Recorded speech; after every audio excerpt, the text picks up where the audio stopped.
Nassau County Executive Bruce Blakeman invites you to mark 1 year since Hamas attacked Israel on October 7th. Join us as we come together this Monday, October 7th at 6 p.m.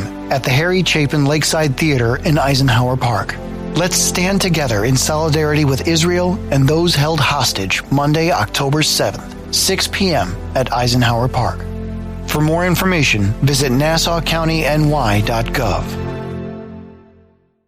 The Auschwitz Jewish Center Foundation is a not-for-profit organization whose mission is to utilize lessons from the Holocaust to fight hatred and bigotry in all forms through educational programs and provide direct humanitarian assistance to victims of mass atrocities and genocide. Your support helps ensure AJCF's vital work to fight anti-Semitism and all forms of hatred through education. They use the lessons of the Holocaust to honor the past and transform the future for generations to come. For all the details and to support the Auschwitz Jewish Center Foundation, visit ajcfus.org. That's ajcfus.org. Sid and Friends in the Morning, live from Israel. WABC. Before we start this show, let me make it very, very clear. If you love me, Sid Rosenberg, and you love Sid and Friends in the Morning, if you're with her, you are not with me. Kamala, you're fired. Get out of here. Go. This is the stupidest regime. There has never been anything like it. And now we have Kamala, who is dumber than him. But it seems that Prime Minister Netanyahu is not listening. Well, Bill, the work that we have done has resulted in a number of movements in that region by Israel that were very much prompted by or a result of many things, including our advocacy for what needs to happen in the region. This is the stupidest regime. There has never been anything like it. And now we have Kamala, who is dumber than him. Biden is sharper than Kamala. And I remember all those great appearances on Howard Stern's show. All of them. Even back to the days before you even married Melania, that beautiful lady of yours, your wife, when you would go on and joke around with the guy. I think you have much better ratings than him. Nobody who listens to him anymore. I don't listen. I haven't listened to Howard Stern in maybe 10 years. I don't know, for a long time. Here I am today in Israel, and I know this, as a Jewish kid from Brooklyn, you're from Queens. You care about the Jewish people deeply. You know, I have to laugh, President Trump. They'll call you an anti-Semite. I go, wait a second. His daughter converted. She's Jewish, and she's a real good Jew, not a crappy Jew like Doug Emhoff, you know. She's a real good. They're going to be in Temple this weekend from Yom Kippur. His son-in-law, Jared, helped create the Abraham Accords with him. His grandchildren, I know how much Trump loves his grandkids. They're all Jewish. This means a lot to you. So me being here October 7th, President Trump, I know this means a lot to you. Well, it does, and nobody's done more for the Jewish people than I have. Nobody's done more for Israel as a president, maybe beyond being a president, if you want to know the truth.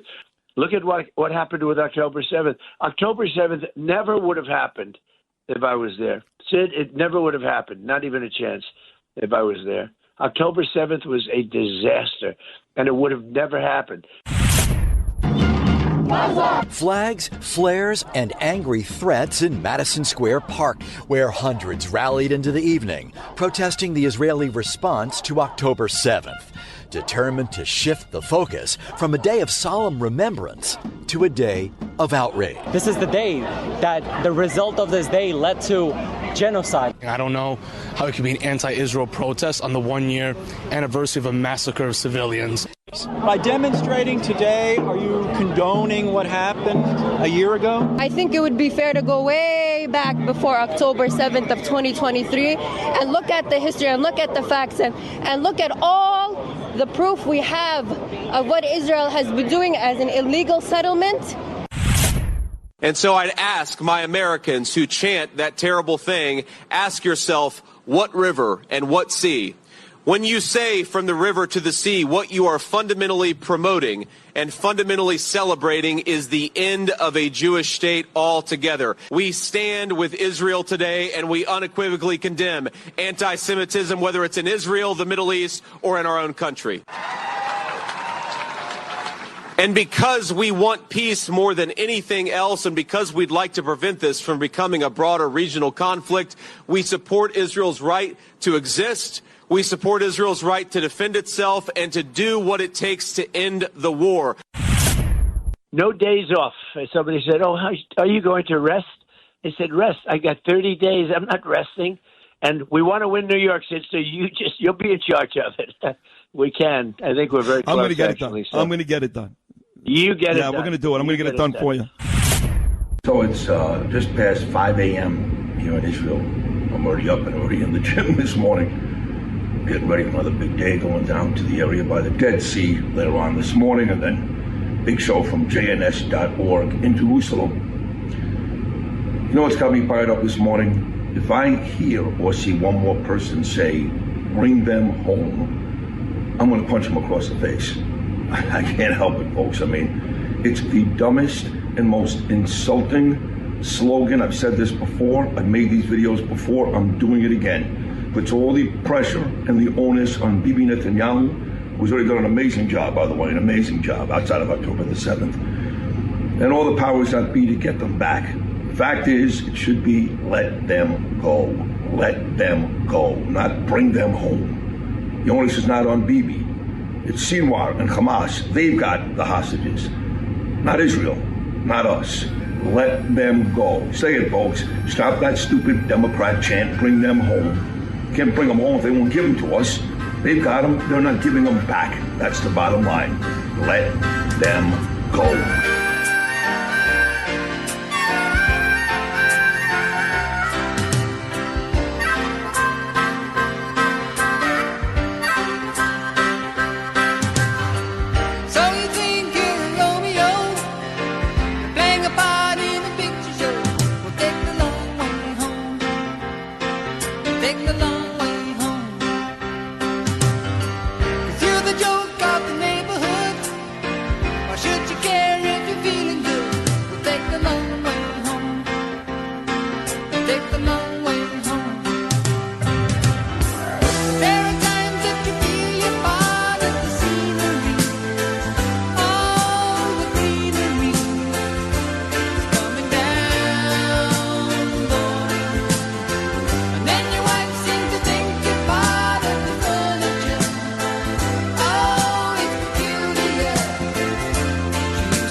Now that's the way you start a program right there, folks. Supertramp.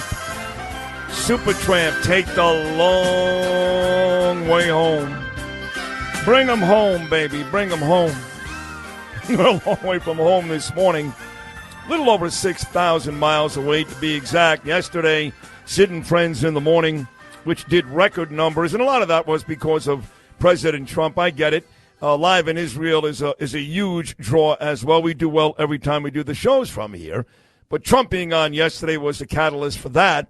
We were down in the South yesterday in Sderot, and the South is still very, very tense, obviously. Hamas is still in Rafah, down by Gaza. We were walking distance from the Gaza border. We were right there by the Nova Music Festival. I saw my good friend Natalie Sadandaji. She was everywhere in New York yesterday. There's an article about her in yesterday's New York Post. She was on Fox News, MSNBC. She's been on this show many, many times. Lovely 27-year-old girl who survived that day because she ran to the right instead of running to the left. That was it. one decision. Do I run right? Do I run left? If she makes the wrong decision, she still may be getting raped like these other young girls in a tunnel in Gaza today. Sounds brutal, but that's a fact. So we were by the Nova Music Festival yesterday. A lot of cars and people standing outside crying, clearly friends and relatives of the people who were killed. And all the kibbutzim, and you can hear bombs exploding all morning long. In fact, at one point before our show started, this young lady, how do you say her name? Katit, how do you say that? Yeah, Katit. You have no idea. No. She was great, this girl. She's a Israeli girl from Sderot, and she made this whole thing happen. You know, we went to 4 or 5 different rooms and bomb shelters trying to get on the air. None of it worked. If you remember yesterday, we came on 30 minutes late. Thank you to Curtis Sliwa, partly because there was an attack. We had to be in a bomb shelter, but mostly because we couldn't get the equipment working. So she runs us like 4 blocks to a local radio station. Great girl. And when the bombs went off, you heard the explosions first, then the sirens. She literally grabbed me, and she's like, Seed. Everybody in Israel calls me Seed, like it's S-E-E-D instead of Sid. Right. Seed, let's go. And she's crying. I'm like, and I did hear booms. I'm like, oh, my God, what's going on? Are they at the front door? They're going to kill us. So I went to the bomb shelter, and we were there for not even 2 minutes, and that was the end of that. But it just was a reminder of what the Israelis go through every day. I mean, your aunt and uncle, for example, great people. Yeah. I love them. Your aunt was telling me at the airport when they picked us up on Sunday that she spent last weekend, one day alone, 10 times in the bomb shelter. Yeah, they were in there yesterday out in Modin. They had sirens. Tel Aviv, too? Yeah, out in Tel Aviv. And they were in their safe rooms. You know, they call them safe rooms. They're unsafe. Right. But they're unsafe. Exactly. So I keep getting asked the same question from everybody back in New York. A lot of listeners have been sending me messages on Instagram. Once again, I compel you to follow me at Rosenberg.Sydney. That's Sidney at Rosenberg.Sydney. Sid Rosenberg on Facebook. I'm not an exit. I am, but I'm not. So long story short, you're all texting me, is it safe? And the answer is yes. You know, we were in a bomb shelter yesterday. It was tense. So far today, no issues. But we're in Jerusalem. Jerusalem doesn't really get that type of danger. I know that the day that Iran attacked last Wednesday, the whole country, including Jerusalem, were forced to go to bomb shelters. But otherwise, very rarely do people in Jerusalem go to bomb shelters because it's a very insulated city. So we feel very safe today. We did spend the morning down by that river when these lowlives who were all over New York, the river to the sea, we were at that river. Good luck if those folks can find that river who are in New York City yesterday. We were there. We'll get to that later. So is it safe? The answer is yes. You know, I don't worry about walking around. I kind of joke around about New York City. I don't really worry about it there either. But there's probably a better chance I can get mugged or hit over the head walking off the 6th train on Wall Street than getting blown up by a rocket here in Jerusalem. But the folks here are definitely 1,000% cognizant. It is tense. There's no doubt about it. Again, 3 parts of this country are at war, real wars in the south, Gaza, in Judea and Samaria, and, of course, all the way north with the action in Lebanon. It's not a joke. It's not. It's, we were here last year, back in January, February, and I just did an interview with a guy named Josh Haston, JNS, and he said, a year later, how do you feel? And I said, well, the difference was on October 7th, all I knew about was Hamas. Now, don't forget, Hezbollah started the very next day.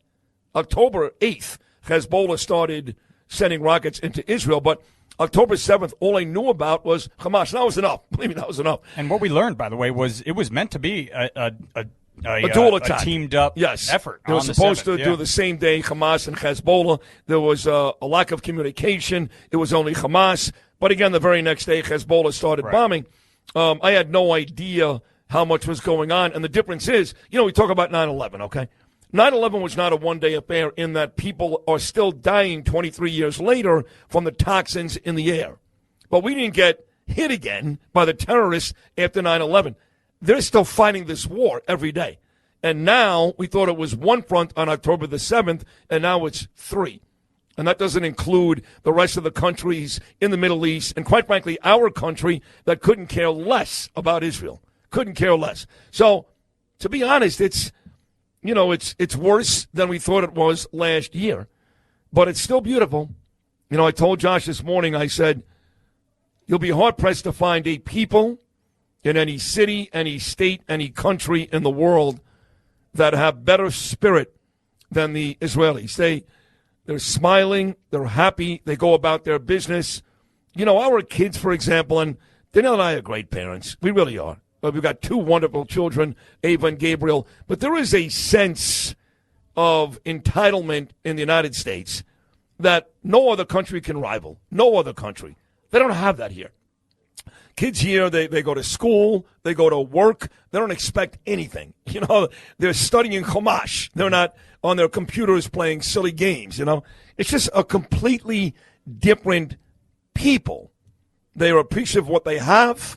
They work hard for what they have. We spent this morning, for example, at a farm in Judea and Samaria, and I think it was over 300 acres. It's a monstrous farm.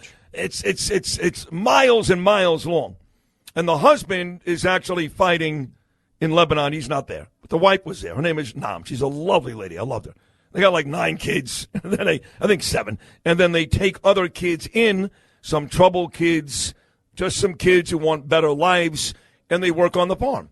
So they're actually, A, they've got an agriculture business. B, they're kind of a halfway house for troubled teens. And they've been doing this for years, over 400 kids, and they've all turned out great. And you can see why. Because they get up in the morning and they go to work. And they're proud of the work they do. And they do everything themselves on that farm with no help. Yeah. No help. And they are surrounded by Palestinians who would love to kill them all and take the farm. Trust me, they would love to do that. Ain't going to happen. In fact, when we left this morning, they were having a drill for some of these wannabe IDF soldiers. Basic training, yeah. Basic training. There's like 30 IDF soldiers on that farm. Mm-hmm. So it's going to be tough to do anything real dangerous. But nevertheless, you saw the work ethic at the farm this morning. And then we heard from J.D. Vance in the open, a lot of Trump and Sid. I'll get to that in a bit. You heard J.D. Vance talk about the river to the sea, which these animals were chanting yesterday. And the truth is that 99.99% of these people could not tell you what that river is. They have no idea. They just say it. Well, to be honest, I had never seen the river. I thought I knew what it was. But I can say after today, I've been to that river. Mm-hmm. Yo, stupid.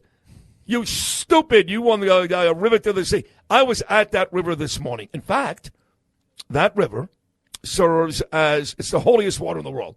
And all these Christian families come from all over the world, countries all over the world, to baptize their babies there, And I stuck my finger in the water, and I put it on Alec's nose. So, in essence, I baptized your nose this morning. Well, you didn't really put it on my. You kind of flicked it on my nose. I did, yeah. Like you do, right. In your own special way. Well, you got a holy nose now. Now I have a holy schnoz. A holy schnoz. Right. So this little waterway, and you can go to my Instagram and watch the video, is, I don't know, a couple of feet long, and it literally is the border between Israel and Jordan. Yeah. So I'm standing by the water that they come from all over the world to baptize their children.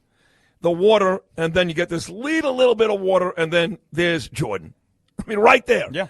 It was wild, And the story, of course, about Joshua. Moses dies on the mountain. Here comes Joshua. He comes across that little passageway of water, and there is your border between Israel and Jordan. But that's the river. When they talk about the river to the sea, I don't know, it's Noam on the mic right now. Noam, are you there? I'm here, yep. Now, did you realize that little river that separates Israel and Jordan is the river these morons are talking about? It's like a puddle more than a river. It's like a puddle. Exactly. It's like a puddle. And we were there this morning. You can see the video. There I was standing by the water, that actual river to the sea. It is an amazing journey to get there through Judea and Samaria, just to get there. Have you done that trip? I have. It's a great trip. Highly recommended. It really is. Very hot. And look, in that area, which is not governed by Israel, you've got a lot of Israelis and Palestinians that live together. Now, there's no love lost there. Don't fool yourselves. Stop it. When you start talking about this area from the 5 boroughs, you're to a certain extent, you're ignorant. You are. I don't care what you read, who you talk to. You got to be here. You got to talk to the people on the ground, okay? There's no love lost between the Jews and the Arabs. None. They go, some are nice. We live with some of them. We work with some of them. They don't trust them. They don't trust them, any of them. I know, Noam, you may disagree, may not. I don't know with your father's experience, but I've got a pretty good sample now. Been here 2 trips, 8-9 days, talked to people in just about, all these towns all across Israel, and they all feel the same. There is no love lost. Very few want a 2-state solution, I can tell you that. Almost none of them do. But anyway, Noam, I thought you'd appreciate that. I was actually at that river this morning, river to the sea. How about that? That's pretty cool, actually. So tell me about the city last night, because here I am, October the 7th, in Israel, and obviously there are no pro-Hamas idiots walking around here. There were a ton of ceremonies all over Israel, really most of them in the south, where I was yesterday, for the fallen. You're not getting a combination of both, thank God. So as much as I miss my beautiful wife, Danielle, and my son, Gabe, and all of you guys, you, Noam, and Lou, and all you guys, I was actually happy yesterday I was here, because I don't want to see these scumbags who the mayor, who does nothing, continues to allow walk our city, because they're allowed to under the guise of the First Amendment, which is complete nonsense, because a lot of them say and do things that are really illegal. But regardless, they pretty much ran the city yesterday, did they not? Yeah, there were a lot more anti-Israel protesters than there were pro-Israel. There was a event last night in Central Park to commemorate the October 7th attacks, but in the streets, the way that they were commemorating it was they were almost celebrating the fact that the incident took place. In fact, you talked to some of these protesters, and it was amazing to hear what they had to say. Just awful things. And when you question why October 7th, why not have this protest October 6th or October 8th, not on a day when more than 1,200 Jews were murdered by Hamas militants, they can't really come up with a good answer. You mean the city officials? Why they allowed that? No, I meant the protesters themselves. They don't know. They don't know. Again, some of these people are paid just to agitate, and the rest of these people are kids or young adults that are lost, have no lives, and they've got a cause. But they don't read about it. They don't do their research. They're having a great time, like a lot of kids on a lot of campuses across a lot of our universities. And it is sickening. So I was really glad I was here yesterday. One story that is a bit scary for the Israelis. So as you know, Noam, Iran has now attacked Israel twice with ballistic missiles. Right? They've sent upwards of 800 or 900 ballistic missiles from Iran to Israel. By the way, the missiles that got to Israel yesterday in Tel Aviv were from the Houthis. They came from Yemen.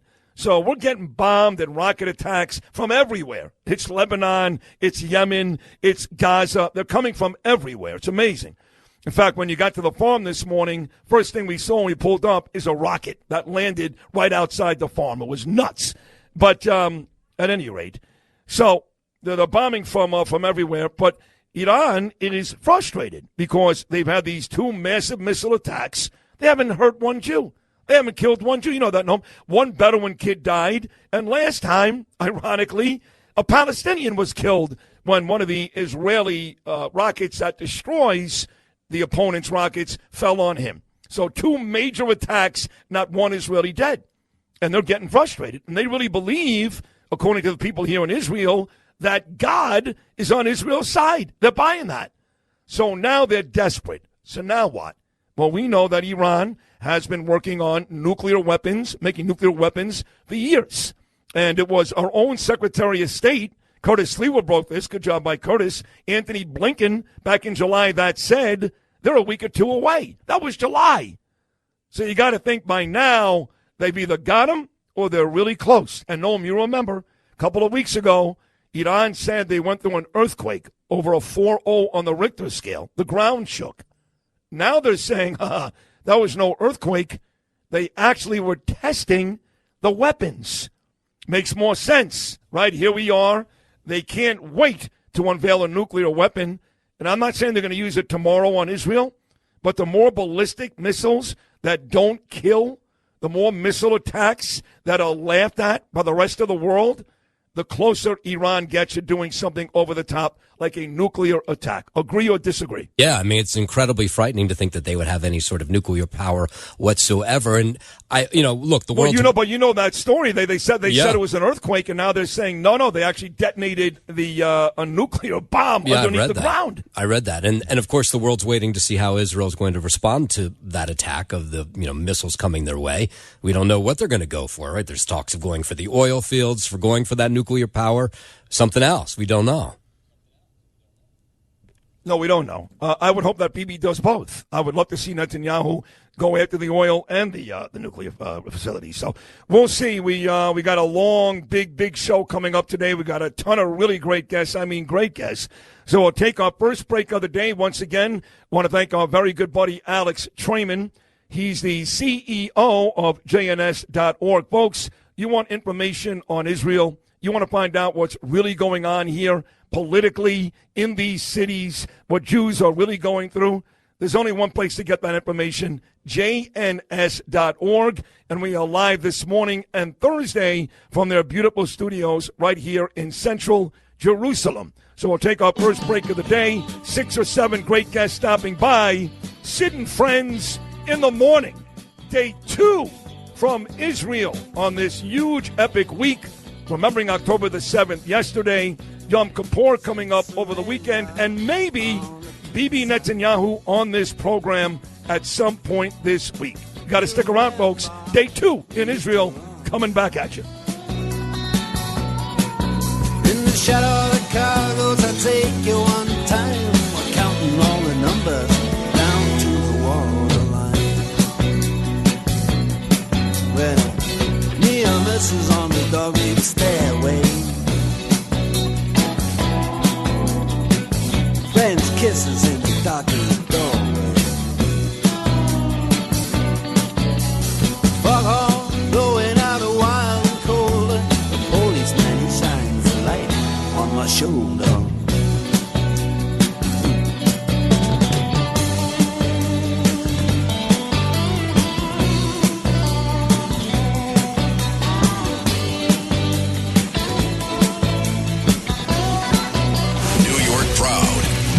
Loud with New York attitude. All here on Talk Radio 77 WABC. Oh, you're my best friend. This is Sid and Friends in the morning. From my friends. 77 WABC.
Psychedelic Furs at, 6:35 back in New York City. It's 1:35 p.m. here in Jerusalem. So this is our second trip since October the 7th. We were here in late January, early February. And in these studios, thanks to Alex Traiman, this trip a little different in that we are doing 2 shows from remote. Yesterday in Sderot and tomorrow up by Ariel University in Judea and Samaria. But both of these trips were made possible by my friend Scott Feltman. Now, I went to Judah Honickman last year, and I said, I think I want to go, but I need to get the trip sponsored, bottom line. He said, let me look into it. and he found One Israel Fund. And he said, you're going to love this guy, Scott. Scott loves you, all that stuff, you know. And he was right. I love Scott. I love One Israel Fund. And he has put together an all-star team. On this second trip, we travel with Gabriel Boxer. We travel with Josh Fleischer. We travel with Eve Harrow.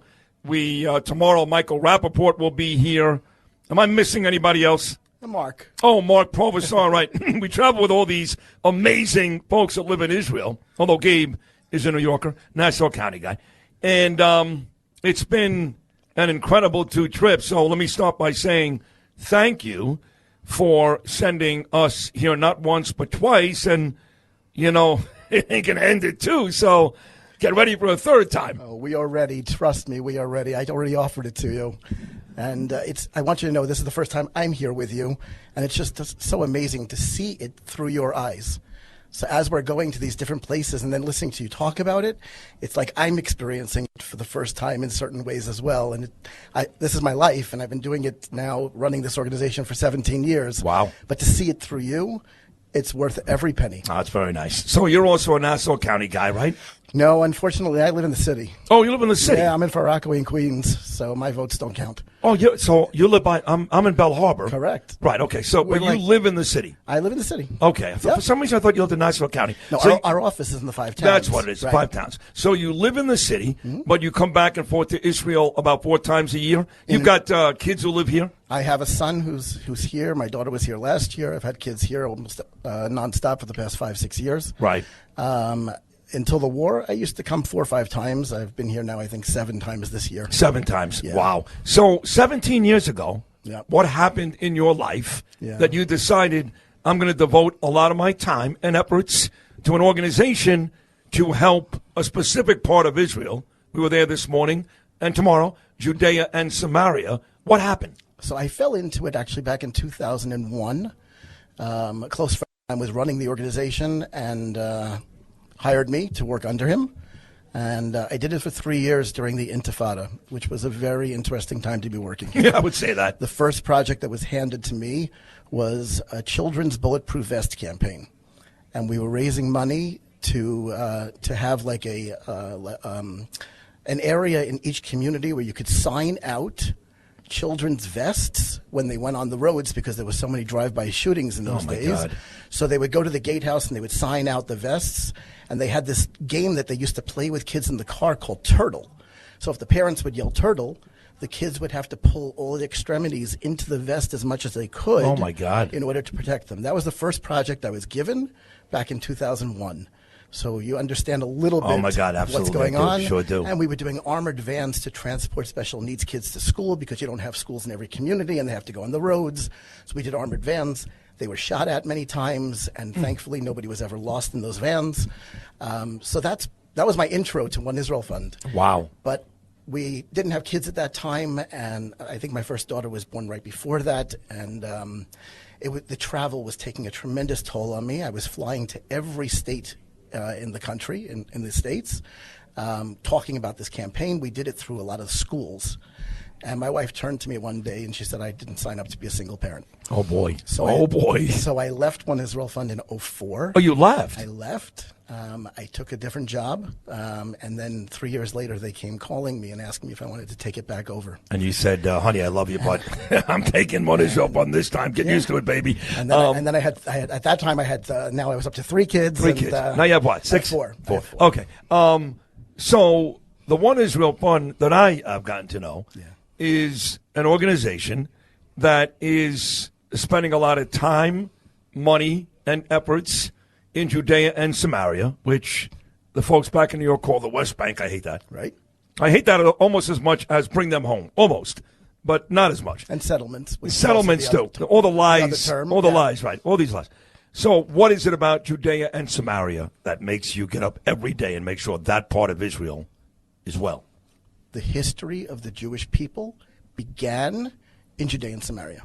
If you go through the Bible... That's where Jew came from, Judea. Judea. Right. We are Jews from Judea. And the areas of Judea and Samaria basically encapsulate Jerusalem. And it's the heartland of the country. It is called the biblical heartland. If you look at it on a map, it is the center of the country. It is the heart of the country. But yet it is not governed by Israel. In fact, you've got a ton of Arabs that live there. Correct. And you've had issues, violence, all kind. We passed by Jericho this morning. That's a problem. So it's not governed by Israel. So David Friedman, for example, he's coming on the show next hour. He was Donald Trump's ambassador to Israel. Sure. He's got me involved in politics here. I don't know if you know that.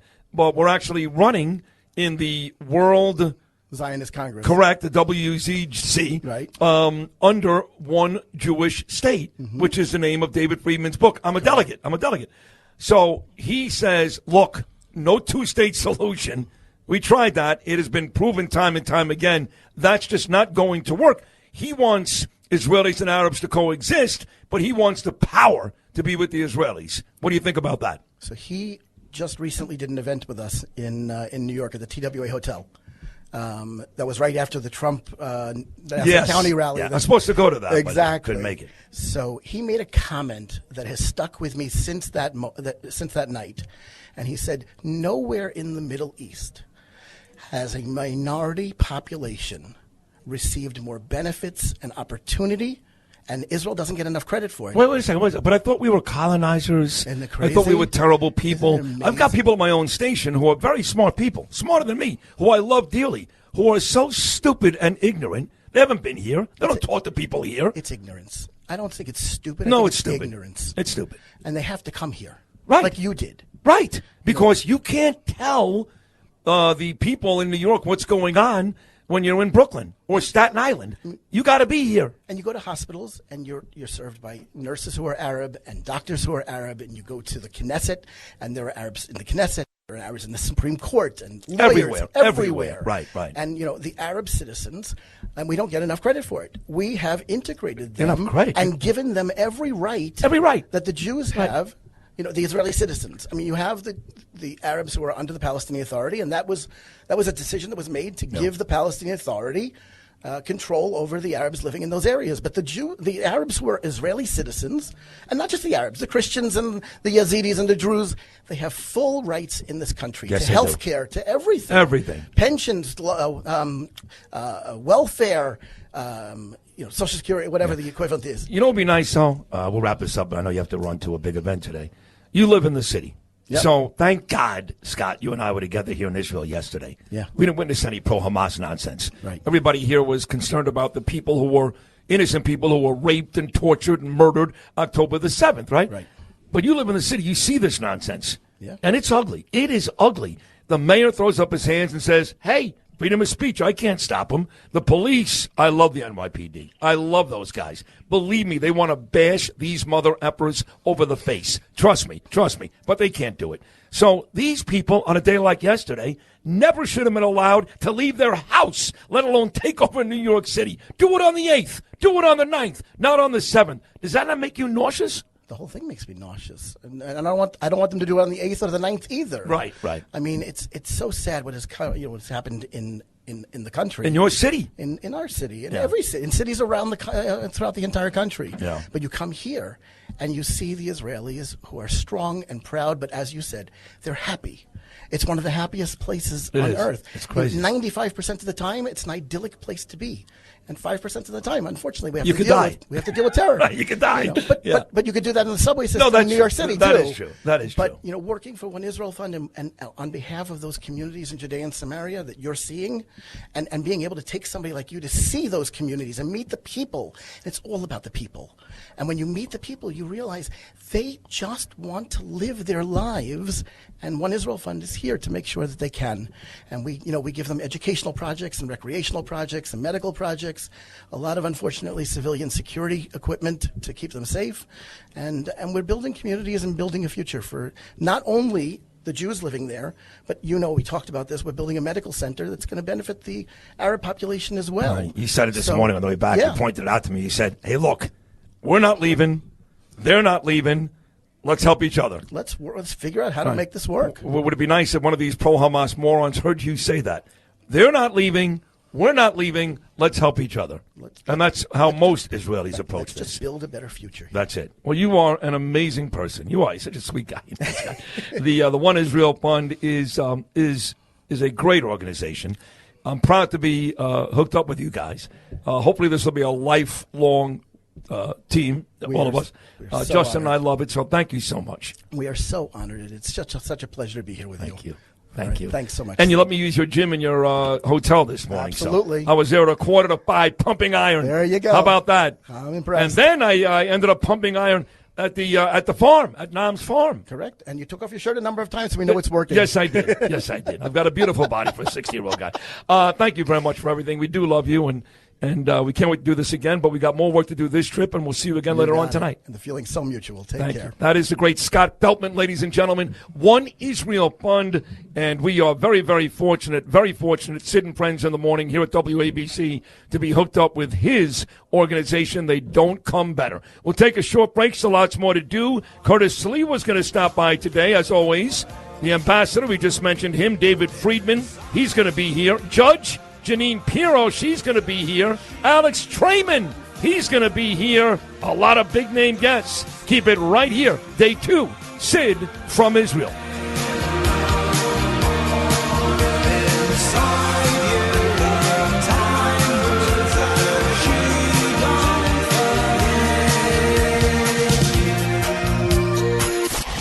Radio 77 WABC. Sid and Friends in the morning. Live from Israel.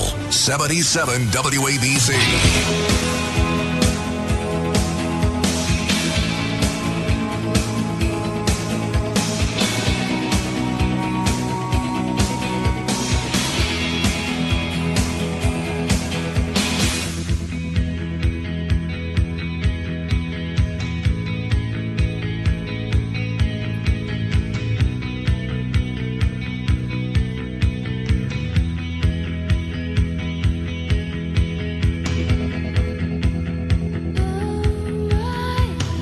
Lou Rubino has been killing it for years, but the last 2 days, especially the Cranberries. I love this song. Go get him, Dolores.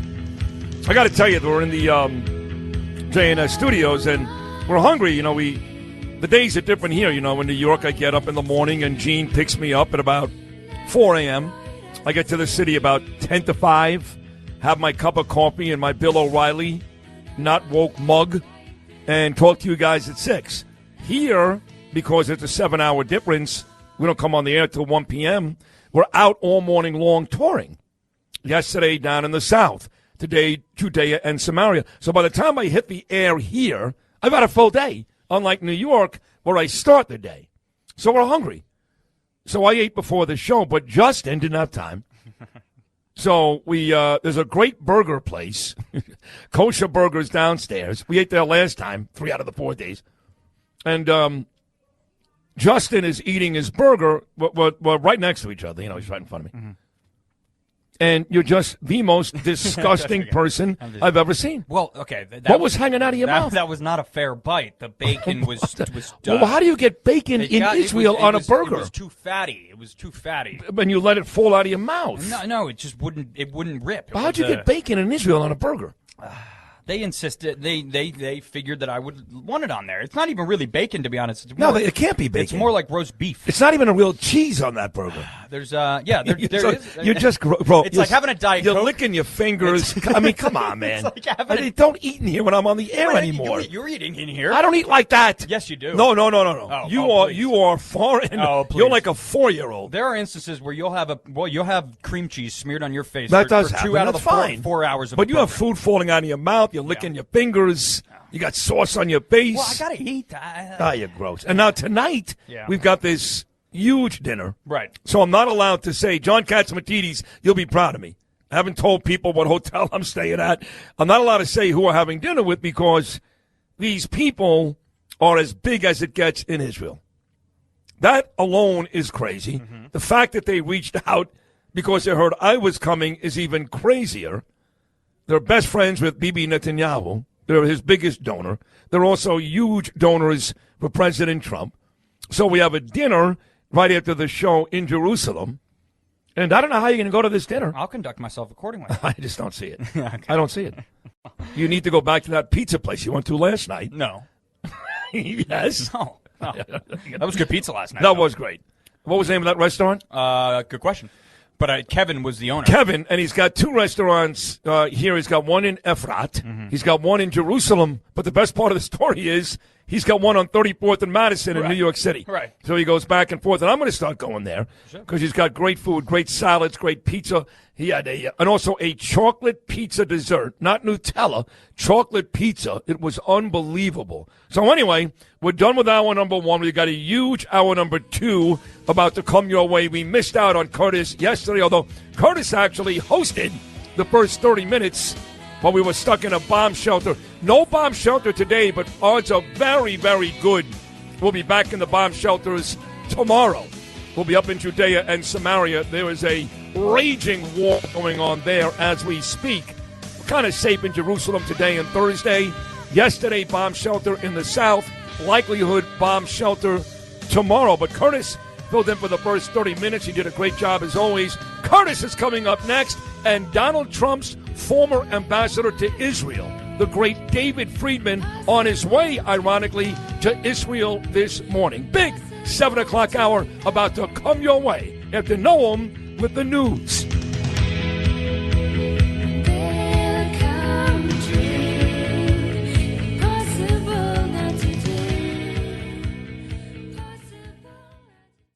Talk Radio 77 WABC. Sid and Friends in the Morning.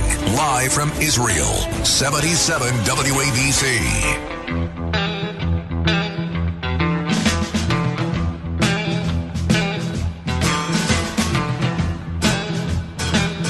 Love me 2 times, baby.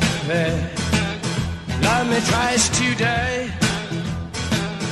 Love me 2 times, girl. I'm gone away.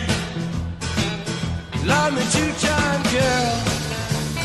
1 for tomorrow, 1 just for today. Love me 2 times. I'm gone away. Doors classic, Love Me 2 Times, baby.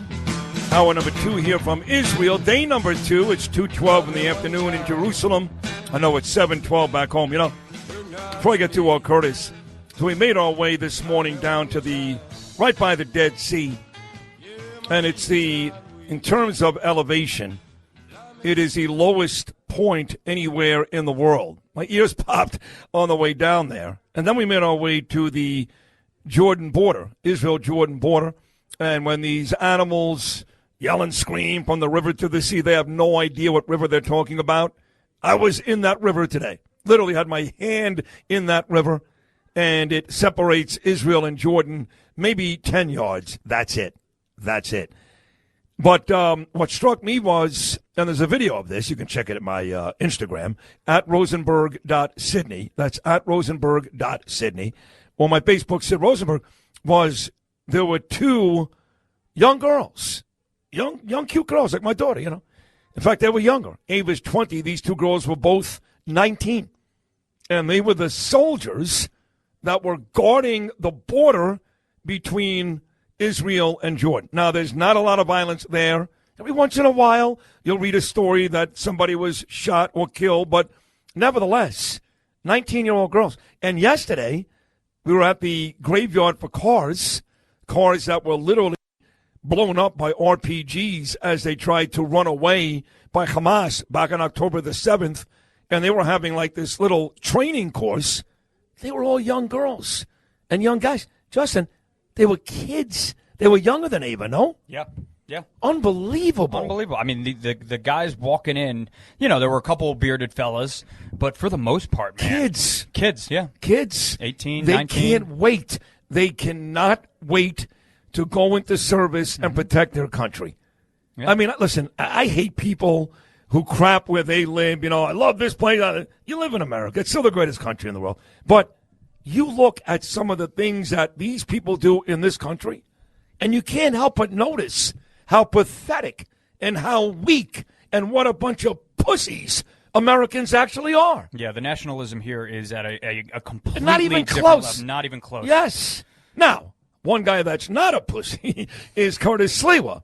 A man has dedicated his life with very little fanfare, no money, lots of divorces, kids, and a lot of stress to protecting New Yorkers for the better part of 4+ decades.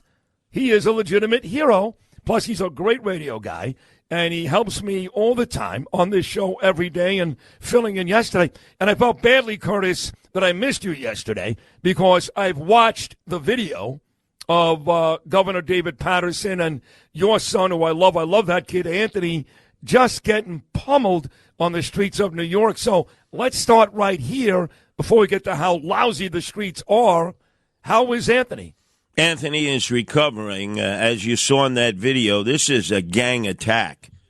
I mean, they end up, it was the female woman of the 9, believe it or not teenagers, but the female woman who's 34 who was arrested yesterday, a Night's employee, and a 40-year-old man, a Night's employee, who socked David Patterson, socked my oldest son, Anthony, right in the face, setting off this battle in front of a McDonald's right on 2nd Avenue, north of 96th Street. And Anthony ended up on the ground, and as you can see, they're stomping him, kicking him in the head. Yeah. A gang assault of the worst type. Governor David Patterson, I mean, he can't see. He's blind. He's tossing people around. I mean, there was one part of the video where he actually body slammed somebody. Yeah, and everybody else, in typical New York fashion, filming it, not getting involved. Until eventually the cops came, everybody ran away. There have been a series of arrests then. Anthony is convalescing. But I'm telling you, I would rather my oldest son, Anthony, and all my sons be with you right there at the border with Gaza, with all the missiles flying. They are safer in Israel than they are in New York City. No one is safe any longer in New York City. No one. Look, the former governor is a victim of a gang assault in the Upper East Side. What does that tell you? When I went to Israel after the Second Intifada, and there was almost nobody there coming, because remember, that was the age of the suicide vests.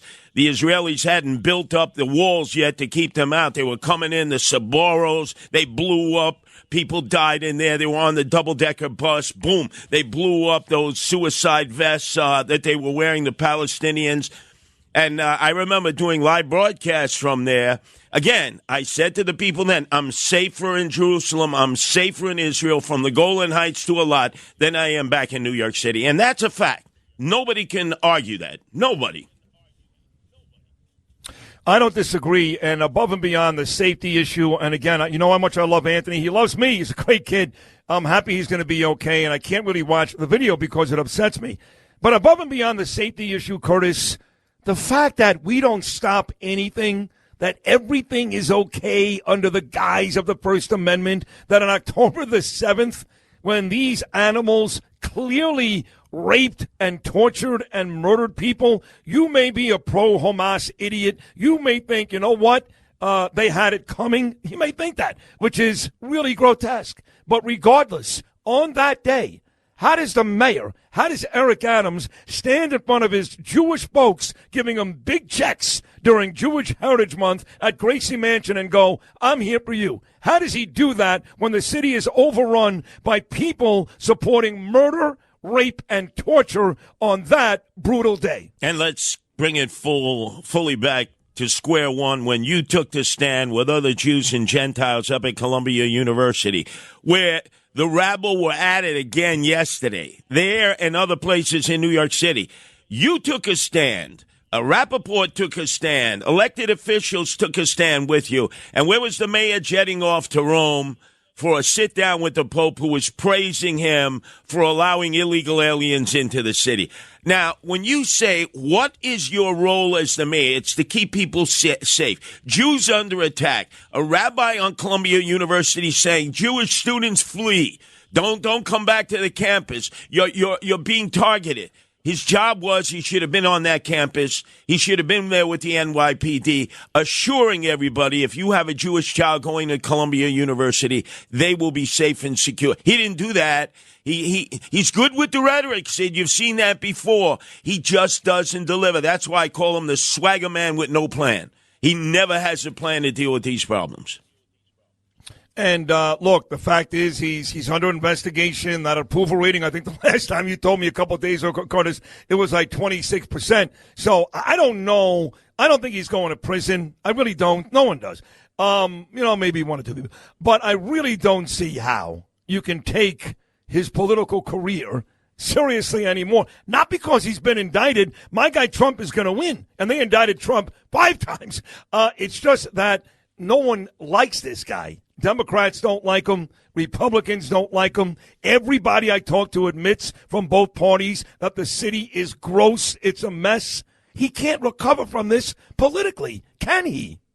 Sid, you remember you gave me a bully pulpit of the most listened to morning show in the nation from coast to coast.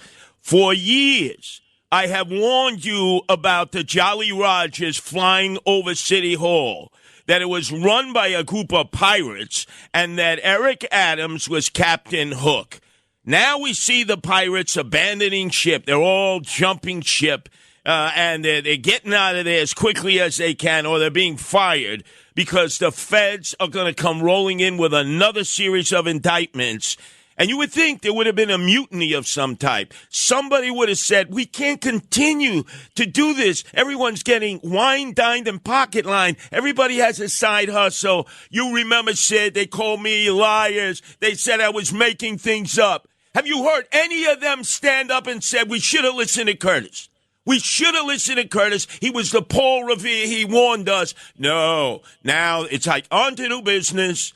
Let's get a different set of crooks in City Hall because the city is for sale, Sid. You go to City Hall, you make deals, you carve up the city, and if there are contracts for illegal aliens, you get kickbacks. The feds are going to bring in a tsunami of indictments, and we are going to look at ourselves as residents of New York City and say, oh, my God. This is like an organized crime family running City Hall, the Eric Adams organized crime family. And guess what?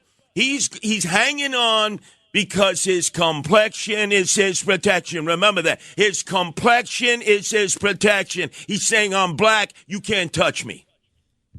I believe that's true, too. So now here's what we got moving forward.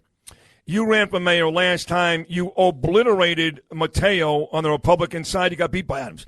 So we have spent the last couple of years, you and I, working together every morning. And while you're incredibly entertaining and informative and funny and all that good stuff, really what I've been doing, not sure if you figured it out yet, is I've been laying the groundwork for you to go back and win when you run for mayor this time. But it seems, Curtis, like with Eric Adams on his way out, that everybody and their mother is going to run for mayor. Now, you've said there is a concerted effort, and I agree with you, a concerted effort by your fellow Republicans to make sure you have no chance. So when you combine that with the fact that everybody's going to run, they are not making our job easier, Curtis. No, but look, you know me, I'm a fighter. I say I welcome them all into the ring of fire right here. Studio 17, WABC, let's get it on. You have agreed. You will be the moderator. I will debate them all, whether 2, 4, 6, 8 or more. You know me, I'll take them all on. But you see, they're afraid to get into the ring of fire, Sid. They're afraid because you know me, I will not be restrained. I know where all their bones are buried and who buried it, and I will unleash truthful fury on them that they will never recover from. I love that. All right, so one more, Curtis. The beauty about you is, and I said this on the air yesterday, I think you heard it. I was talking to somebody about Israel. Oh, Eve Harrow. And I said, you know more about Israel than anybody. You're like Curtis Sliwa in New York, but to your credit, you know about a lot of places. And you've been to this country where I am today a bunch of times. You know what Israel is facing. You're aware of the raging wars going on. 3 different fronts in Israel right now. Curtis Sliwa, what do you think is the future for Israel? Well, the future is always positive because it is your promised land, but it was great to see that King David II returned to the little trickle of water known as, from the river to the sea, the Jordan River. That's where your people crossed into the promised land, Sid. That's where my guy JC was baptized by John the Baptist when he was Jesus of Nazareth. Follow that river, that little trickle. It'll take strike you to the Sea of Galilee, and then it drains into the Dead Sea. Sid, like all the Russians who jump into the Dead Sea, it's all salt. Oh, my God, you must frolic in the Dead Sea. It has holistic, homeopathic benefits. Sid, you're always looking for the route to the fountain of youth. It's going to be blown away by Hurricane Milton up in St. Augustine. So go there to the Dead Sea, bathe there, Sid, and you will live in perpetuity, percendiane, which means live 100 years, Sid. God, I love it. Curtis, that's a great job. There are actually warnings. The water is so salty that you got to be careful there. But I'm going to take your advice, Curtis. I'm going to do it. I'm glad that Anthony is doing better. Thank you again for helping out yesterday. Thank you again for another great segment. We'll do it again tomorrow, folks. Every day at this time, Curtis Sliwa does an amazing job. And, of course, Curtis gets big ratings every weekday afternoon, noon to 1, on his own show, The Rip and Read, as well as a tremendous job hosting overnight weekends. The great Curtis Sliwa. Lot more to do. Day 2 in Israel. JNS in Jerusalem. Sid and Friends in the morning.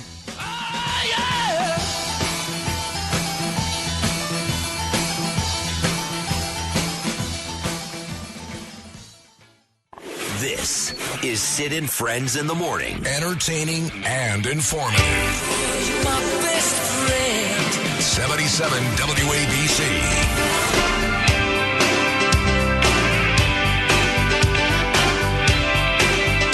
So, moments ago on my Instagram at Rosenberg.Sydney and my Facebook page, Sid Rosenberg, I posted a picture of me and our friend Gabriel Boxer. He goes by the nickname the Kosher Guru, and he's been doing a great job putting up videos for 2 days. He's a great friend, great guy. So the picture is at this farm we were at Judea and Samaria this morning with our new friend Nam, and a rocket, a missile, fell literally not far from the entrance of the farm, and her kids and her husband, I guess, brought the rocket into the farm, and it's right outside the front door. So there's a picture of me and Gabe Boxer standing in front of this missile, and it's big. Just so you know, no one's died yet in Israel. It really is a miracle. I don't care whether they knew about it before, how many weapons the Iron Dome eliminated.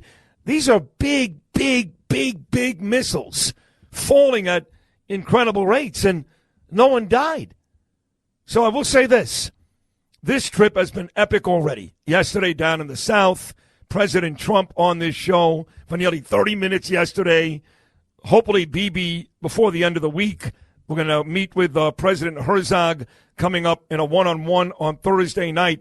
But if Bibi decides to open a can of whoop-ass on Iran this week when we're here, that'll make this even bigger.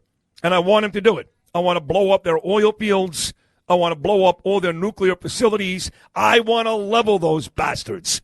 So, Bibi, do Sid Rosenberg a favor. Do it now.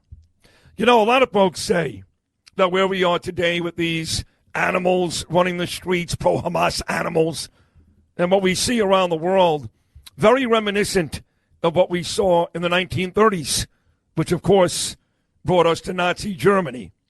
So we've got a very special sponsor of this program this hour today. They are the Auschwitz Jewish Center Foundation. And I have to tell you, folks, there are some very eerie similarities between Nazi Germany and today. And as a young Jewish boy, I was fascinated by what Adolf Hitler and the Germans were able to do to our people back in World War II. And I never thought we'd come close to seeing anything like it again. And I was wrong. Talia Dunietz happens to be in charge, I believe, of the Auschwitz Jewish Center Foundation. She's on the phone right now. Talia, good morning, sweetie. How are you? Good morning. I'm great. How are you? I'm well. What is your title exactly? I'm the U.S. manager at the Auschwitz Jewish Center Foundation. Is that in New York? Yes. We have an office in New York, but our main center is in Poland. It's a mile away from Auschwitz-Birkenau. Oh, wow. So tell me exactly what the foundation does. I just became familiar with it yesterday. I'm really honored that you guys decided to sponsor this hour. As you know, I'm live in Jerusalem today. I was down in the South Talia yesterday. So I really appreciate you guys hopping aboard. I know what you guys do, but for my listeners, let them know because I think it's very, very important. Yes, it's a pleasure to be here. The Auschwitz Jewish Center Foundation, overall, we use lessons of the Holocaust to fight hatred and bigotry in all forms. So we, in our center in Poland, we have these educational programs that teach about the Holocaust and its contemporary relevance, particularly regarding issues of genocide and mass atrocities. So our goal is not only to preserve the memory of the Holocaust, but to create a more tolerant and just world by addressing the root causes of hatred. Would you agree, Talia, that a lot of the stuff we see going on today, college campuses, marches in the streets, hatred for Jews all over the world, even in Israel, by the way, I'm here right now, there's plenty of Arabs that hate us. Would you agree that it mirrors Nazi Germany? Completely. It's astonishing to see. So how do we fight it? What do we do? What are your recommendations to fight this? Never give up, first of all. The programs of hatred that we do in our center in Poland are also a great way to start, and providing support to victims of mass atrocities with our initiatives as well. Just never back down to hatred. Always stand up. You're 100% right, and that's what I do. I was on a train not that long ago. A man messed with a rabbi, and I stood up and defended that rabbi. And I've done things like that before. Now, that's not about me. But the truth is, when the Jewish people fight back, less of these horrible things are likely to happen. It turns out I need to thank my good friend Suzanne Miller, listening right now for this conversation. Thank you, Suzanne. So, Talia, for folks who want to know more about the Auschwitz Jewish Center Foundation and exactly what you guys do, what's the easiest way to find out? Through our website, I would say. We have a lot of our key initiatives there, a lot of information about our programming there, and upcoming events as well. So that's a great way to start. There's also some videos. We also have an app. What is the app and what is the website? Our website is ajfus.org, and our app is OSVPICIN, and it just takes us through the centers in Poland. Very good. Well, Talia, thank you very much. That's very important work you guys are doing. So thank you, Talia. Thank you to the Auschwitz Jewish Center Foundation. Thank you to Suzanne Miller. And have a great, Talia, a great day. Thank you very much. Thank you so much. All right, take care. That is Talia Dunietz, and she runs the Auschwitz Jewish Center Foundation. So yesterday, I have Donald Trump on the show. Unprovoked, he brings up his former ambassador to Israel, my friend, the great David Friedman. He's got a brand new book out called The One Jewish State. We are running for office. I'm a delegate in Israel under David Friedman. And I believe when Trump wins, not if, when Trump wins, David Friedman will get that exact job back. He's on his way to Israel this morning, but before, he's calling into us. We'll take a short break. David Friedman coming up next, live in Israel. It took so long.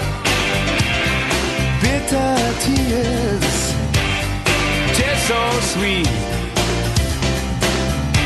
I'm seeing my way for the first time in years. When the love around begins to suffer, and you can't find love in one another, push away those bitter tears, Oi! This is Sid and Friends in the Morning. 77 WABC. This is the stupidest regime. There has never been anything like it. And now we have Kamala, who is dumber than him. Biden is sharper than Kamala. People you never figured that out, Sid. You're going to figure it out as soon as you start No, talking. listen, not only is he sharper, I'm going to say this, President Trump, and I mean this. And look, it's an unfair battle. In my lifetime, if God is good to me, I'll be 58 in April. You're the greatest president in my lifetime. You just are. Damn right, the best president in my lifetime, President Trump. President Trump was supposed to call in for 15 minutes yesterday. I couldn't get him off the phone. He was on for 28 minutes. He went on to go to the Rebbe's grave site. He had this great speech at Doral. He was all over Miami yesterday. My next guest, he brought up during yesterday's conversation, unprovoked. Well, of course he did. My next guest is the former ambassador to Israel under Donald Trump.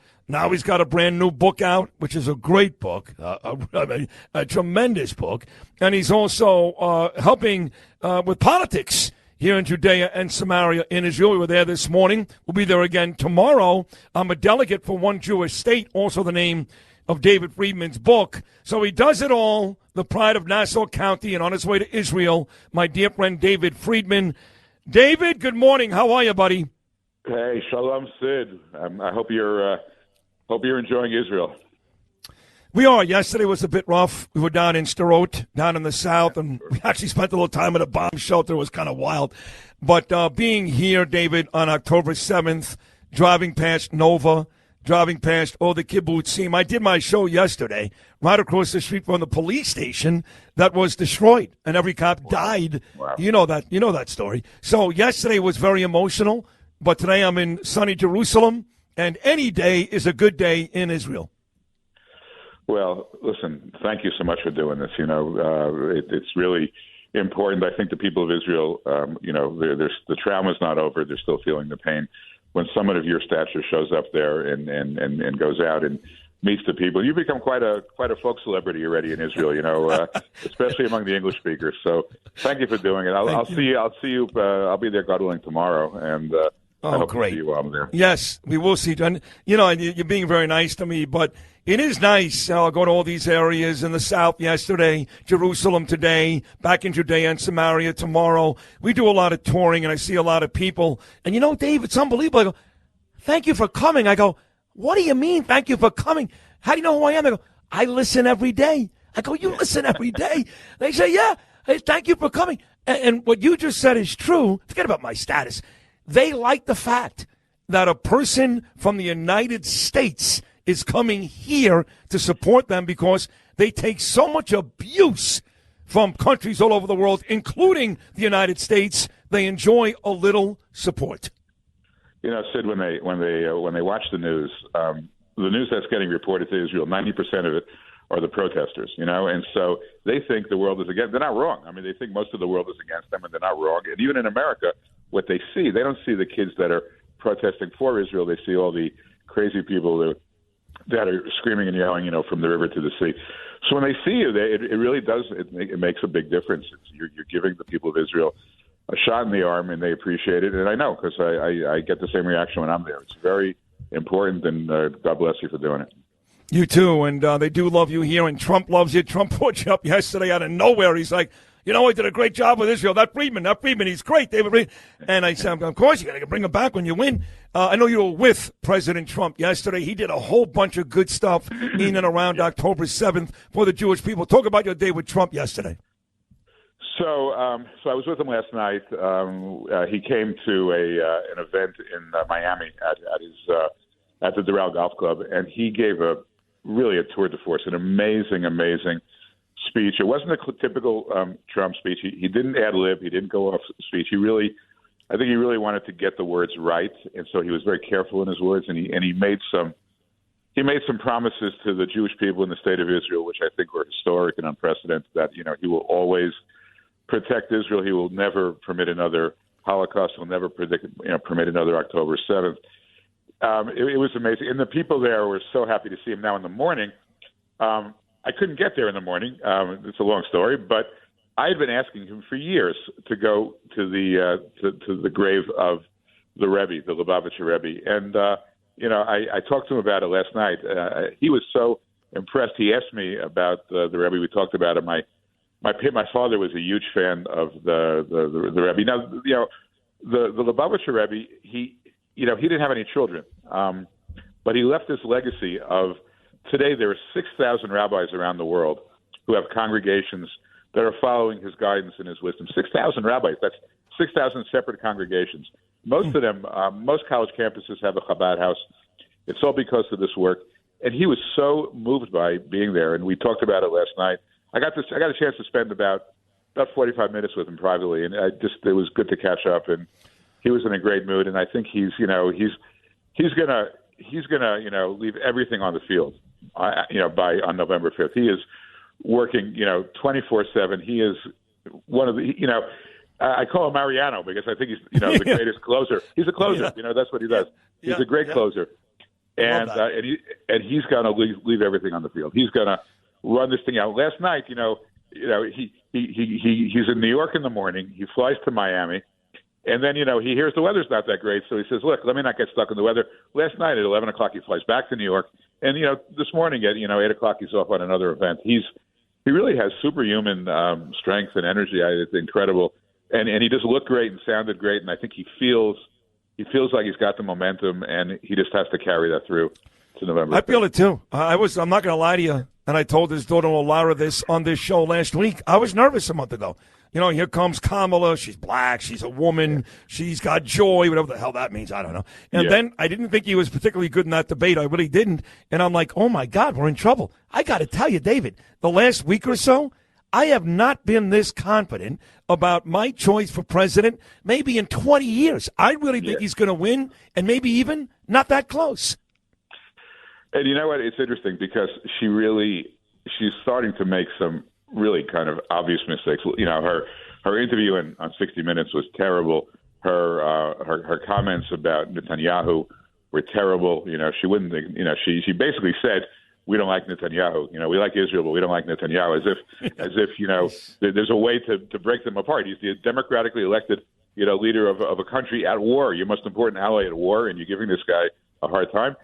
And then look, the one thing about one great thing about Trump, of all his qualities, he's got so many, but the one thing he really understands and feels the suffering when people are suffering. It's like between North Carolina and Georgia and then Florida, coming up the next couple of days, he understands it. He's out there. He's speaking to people. He's making sure that that he's not. He has no official job right now, right? He's got no job, but nonetheless, he's making sure that everything is in place to give people what they need. And she's nowhere to be found. And then she injects herself. She gets into this fight with DeSantis. She's not even in the chain of command when it comes to FEMA, and she's getting into a fight with DeSantis. I mean, it's unbelievable. Yeah. So I think she's starting to really self-destruct. I think so too. And doing The View this week, Howard Stern this week. I mean, come on, like you said, he's down there at these cities that were torn apart by Helene. He's getting ready for Milton. He's out there for October the 7th. He's doing some real stuff. This idiot is out there with Howard Stern, going to yuck it up about what a bad guy Trump is. You can't make it up. Now, I do want to get to you and your book quickly. Eve Harrow is a great tour guide. She works with the One Israel Fund. She lives in Efrat, and she knows more about Judea and Samaria than anybody outside of you. And your name came up on our tour this morning. We went down. You'll appreciate this, David. I was down by the river by the sea, right there by the border between Israel and Jordan. And then we went to this beautiful farm of this lady, Nam. She's married to a guy who's actually fighting in Lebanon now. That sprawls about 300 acres through Judea and Samaria. It's unbelievable. And Eve said, listen, David Friedman wrote this book, One Jewish State, and there's a plan for so many years. Now, the plan is, correct me if I'm wrong, you want Israel to govern it. You want the Arabs to live there, but you want Israel to have the power. Yeah. Is that about right? Yes. Yes. It's the only plan that makes any sense. So there is no plan in David Friedman's mind that includes, and I agree with you, I'm just saying, that includes a two-state solution. No. A Palestinian state will become a terrorist state. It will threaten Israel. It will threaten the Palestinian people as well. And it will condemn the region to another 50 years of suffering, and then it will fail on its own. So no, I know you got we've seen the movie already. We can't watch the movie again. Yeah, you're right. Over and over again. We've seen this movie like 80 times. So listen, I know you're leaving any second now. Your flight is about to board. Thank you for coming on today. So important that you come on today or yesterday. We love you. Trump loves you. Sid loves you. Long Island loves you.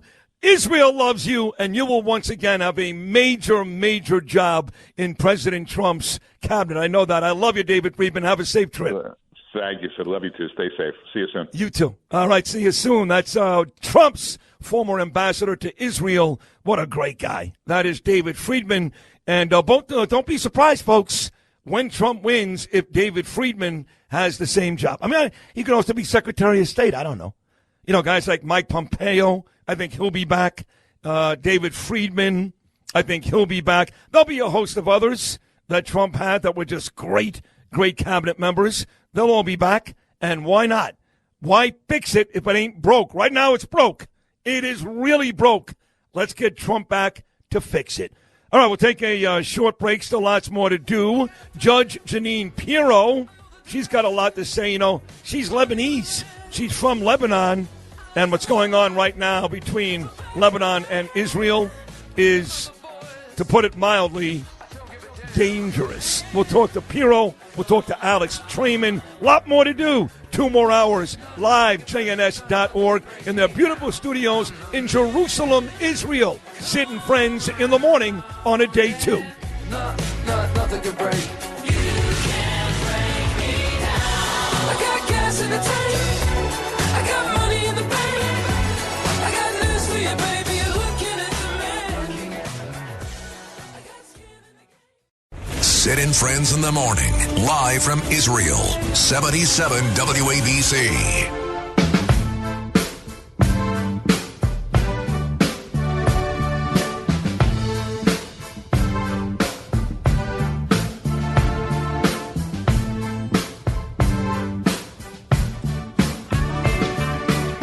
Should I fall out of love more far in the night to chase a feather in the wind?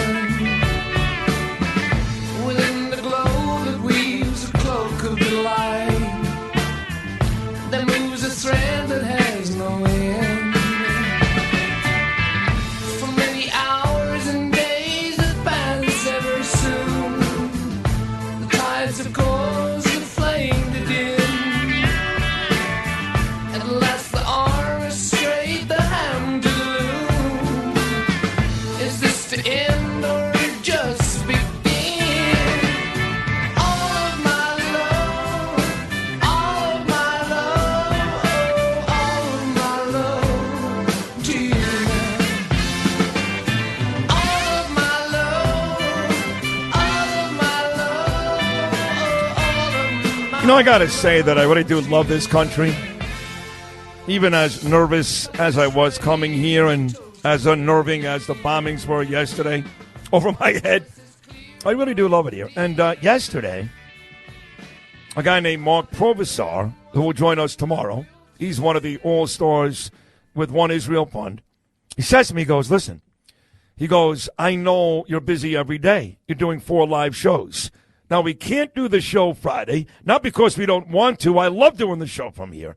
And clearly, by the ratings, broke all-time records yesterday. I'm sure we're doing fine today. Not as good as yesterday, no Trump, but fine. Clearly, by the ratings, you guys enjoy it, but we can't do it because, don't forget, locally here, we start at 1 p.m. They're 7 hours ahead. By Friday afternoon, this whole country will be shut down.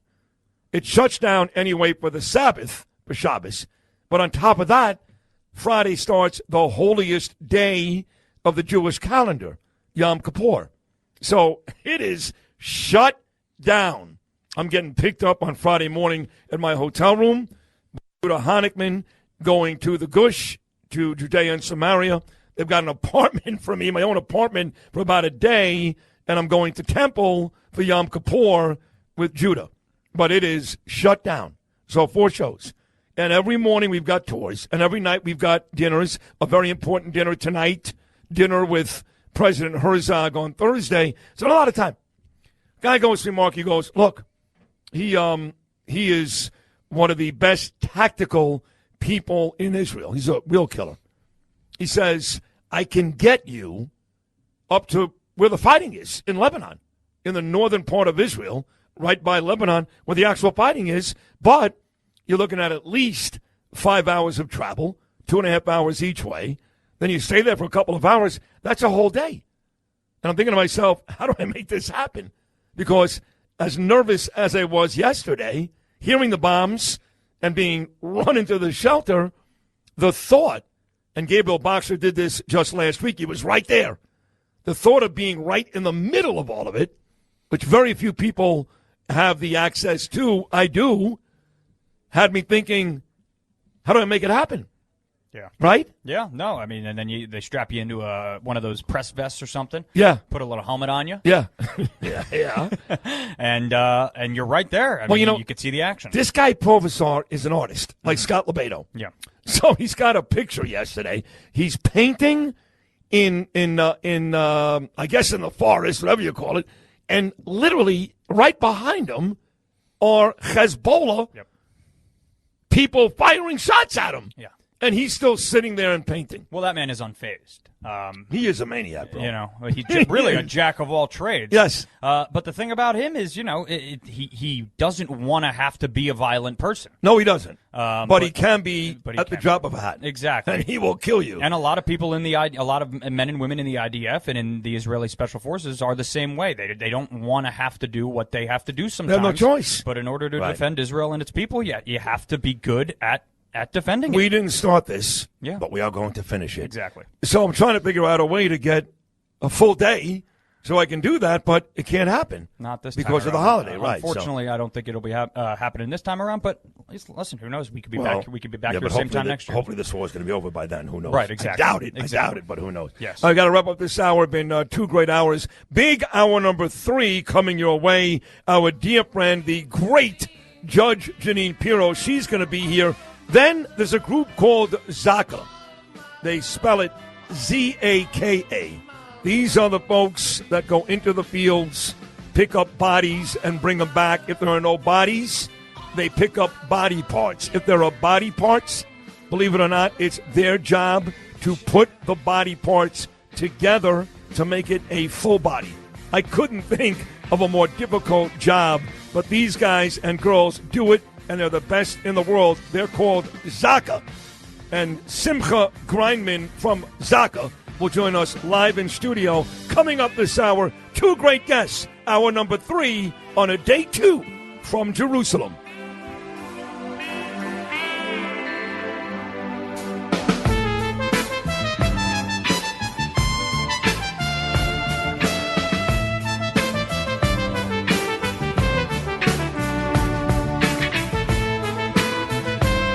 Real New York. 77 WABC. WABC New York and 107.1 WLIR-FM Hampton Bays. WABC. 77 WABC chime time, 8:04. 54 sunny on this Tuesday, October 8th. Good morning, I'm Noam Layton. 3 more City Hall leaders turned in resignation letters yesterday. A 4th reportedly fired. The biggest name, Deputy Mayor for Public Safety Phil Banks, who had his phone seized by authorities in September. Mayor Adams, who faces bribery charges, says he knew Banks was going to quit. It was his.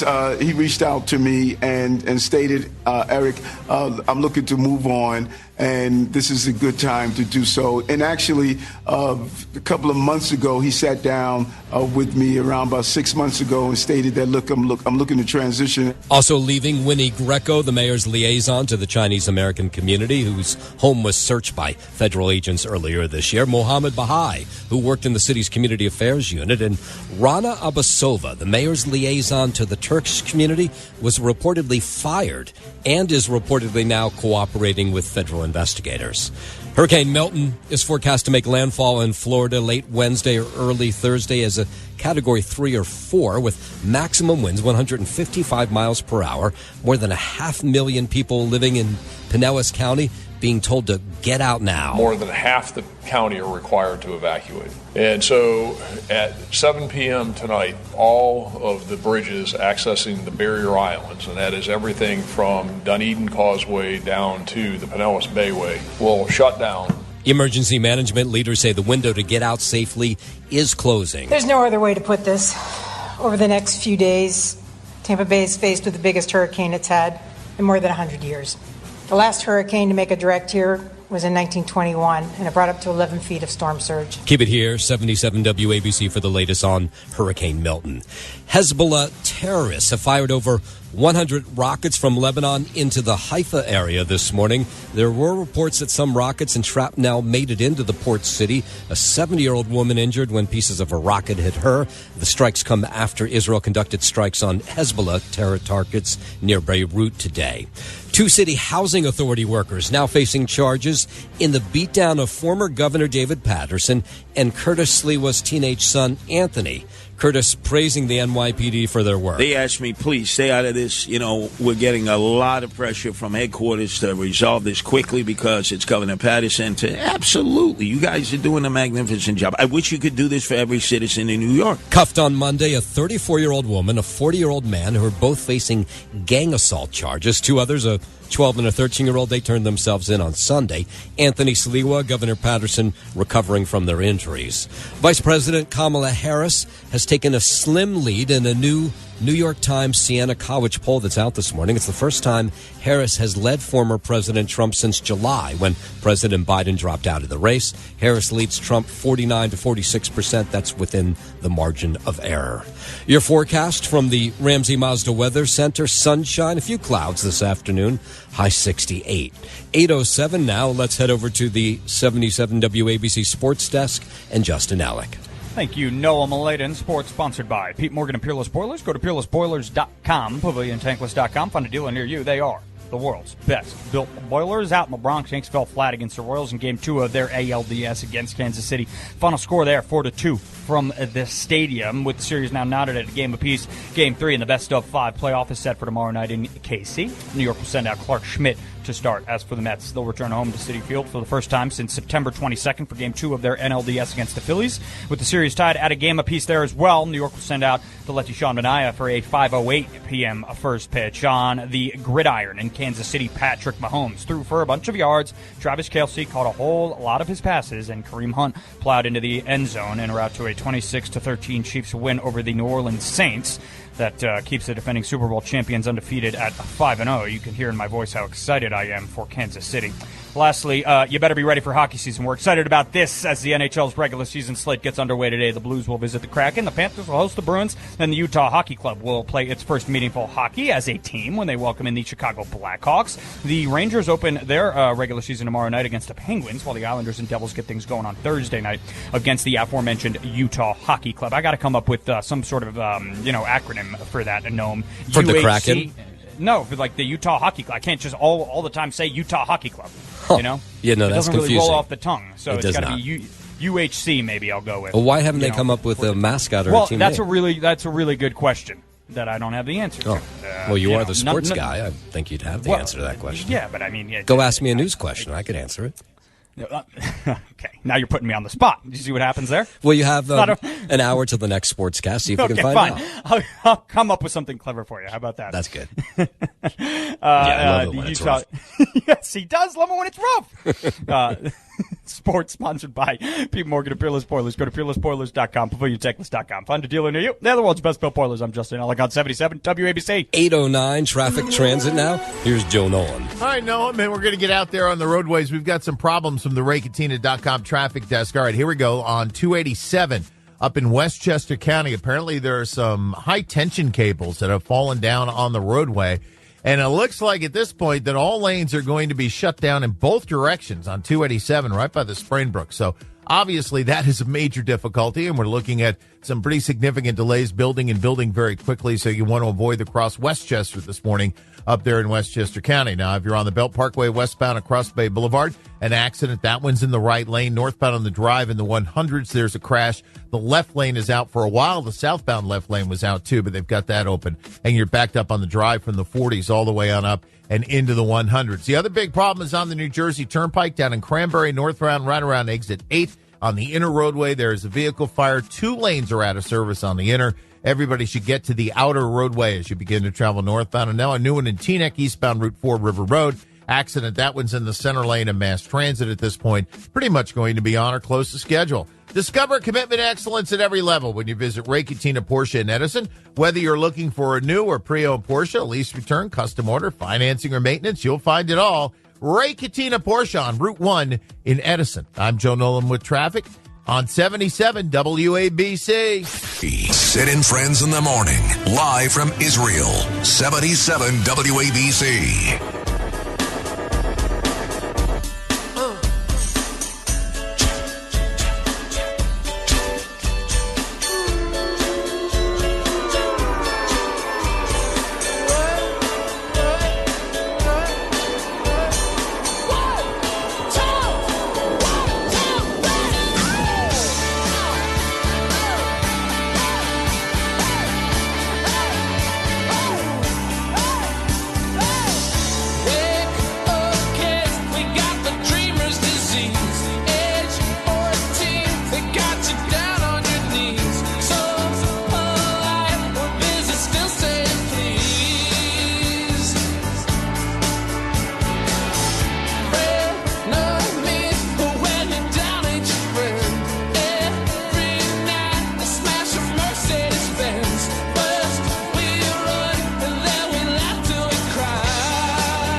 Sunny and about 81 degrees. It is a gorgeous, gorgeous day in Israel, not a cloud in the sky.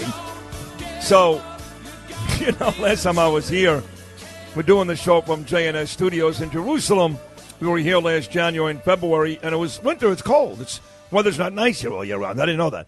It was cloudy. It was rainy. It was like 45 degrees. And I came with a halfway decent tan. So I went to Alex Traiman's wife, Sippy, love her, and I said, what am I going to do about my tan? And she said, I actually have a tanning salon 3 blocks from your hotel, the Herbert Samuel in Jerusalem. And I went 2 or 3 times and kept my tan going for all the videos and pictures I did back in January. But don't need the tanning salon in Israel this week. It is a sun-drenched, hot day.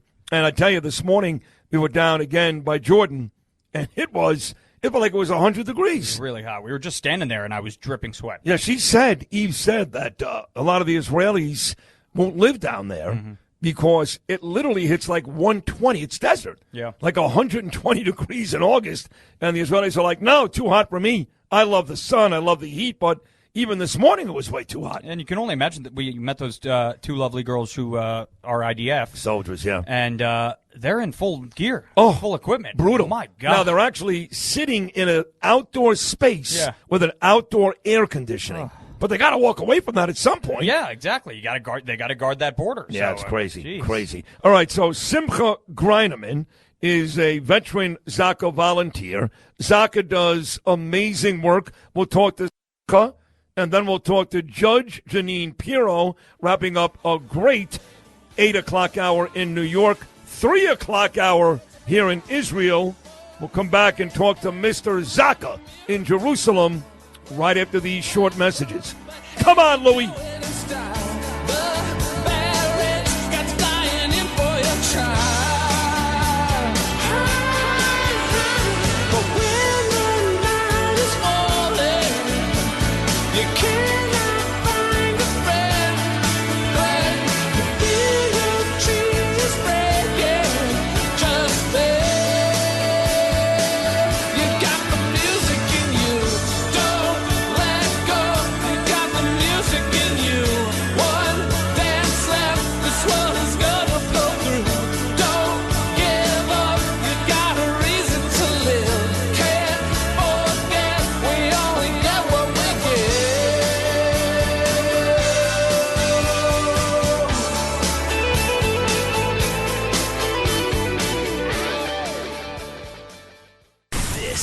is Sid and Friends in the morning. 77 WABC. Sid and Friends in the morning.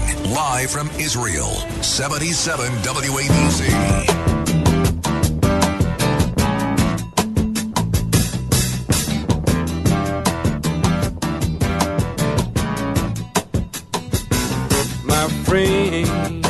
So the last time we were here, you may remember we did all 4 shows from these beautiful JNS studios in Jerusalem. We didn't leave. This trip is different. We're doing 4 shows again, but we did a show from the south yesterday, and tomorrow we'll be in Judea and Samaria. Long story short, last time we were here, we did make it down south, but we went on an early Friday morning, the day we did not air our show. And we got a chance to go to Nova. We got a chance to see some of the kibbutzim. They were not letting us in back then. And the guy that drove us all the way down south, this is the last trip, 7 months ago, was a kid, a great kid, and he works with Zaka. And he was telling us how he was called that day on October 7th a year ago, and he was forced into duty. And I can tell the kid clearly had not recovered. We're talking, this is probably 4 months after the initial attacks when we met him. He hadn't recovered. He had videos of terrorists being killed. He had videos of Israelis being killed that he was showing to me. And we got to Nova, and he started to cry. So Zaka's job is unreal, Z-A-K-A. They go down, they collect bodies. Sometimes there are no bodies. There are just body parts. Then they try to put these body parts back together in an effort to identify some of the victims. It's got to be the toughest job on the planet. And these people show up right in the middle, and if people are shooting on it, for example, they don't fire back. Their job is to run out there and grab that body. That's how important Israeli lives are. Dead Israelis are more important than 1,000 living Palestinians. You run out in that field and you get that body or that arm or that leg while they're shooting at you. That's your job. That's unbelievable to me.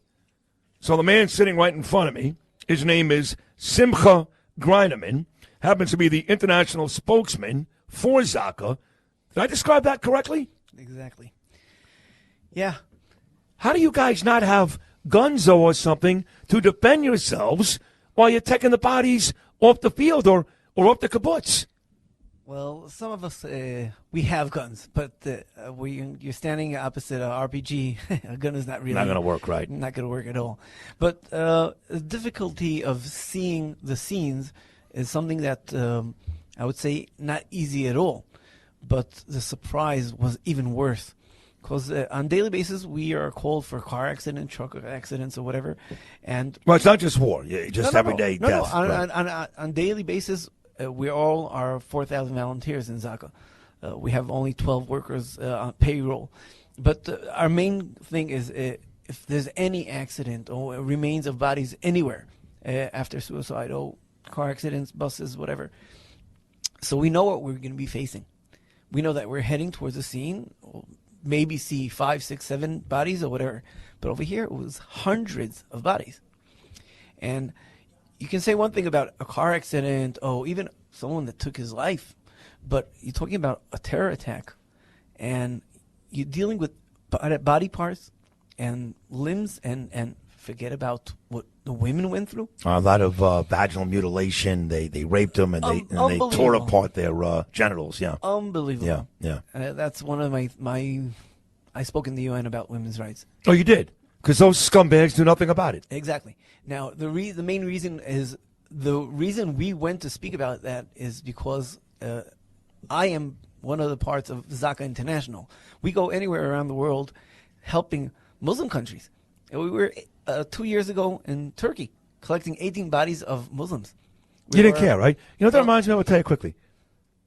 The black people, they claim that the cops are racist and they want to kill black people.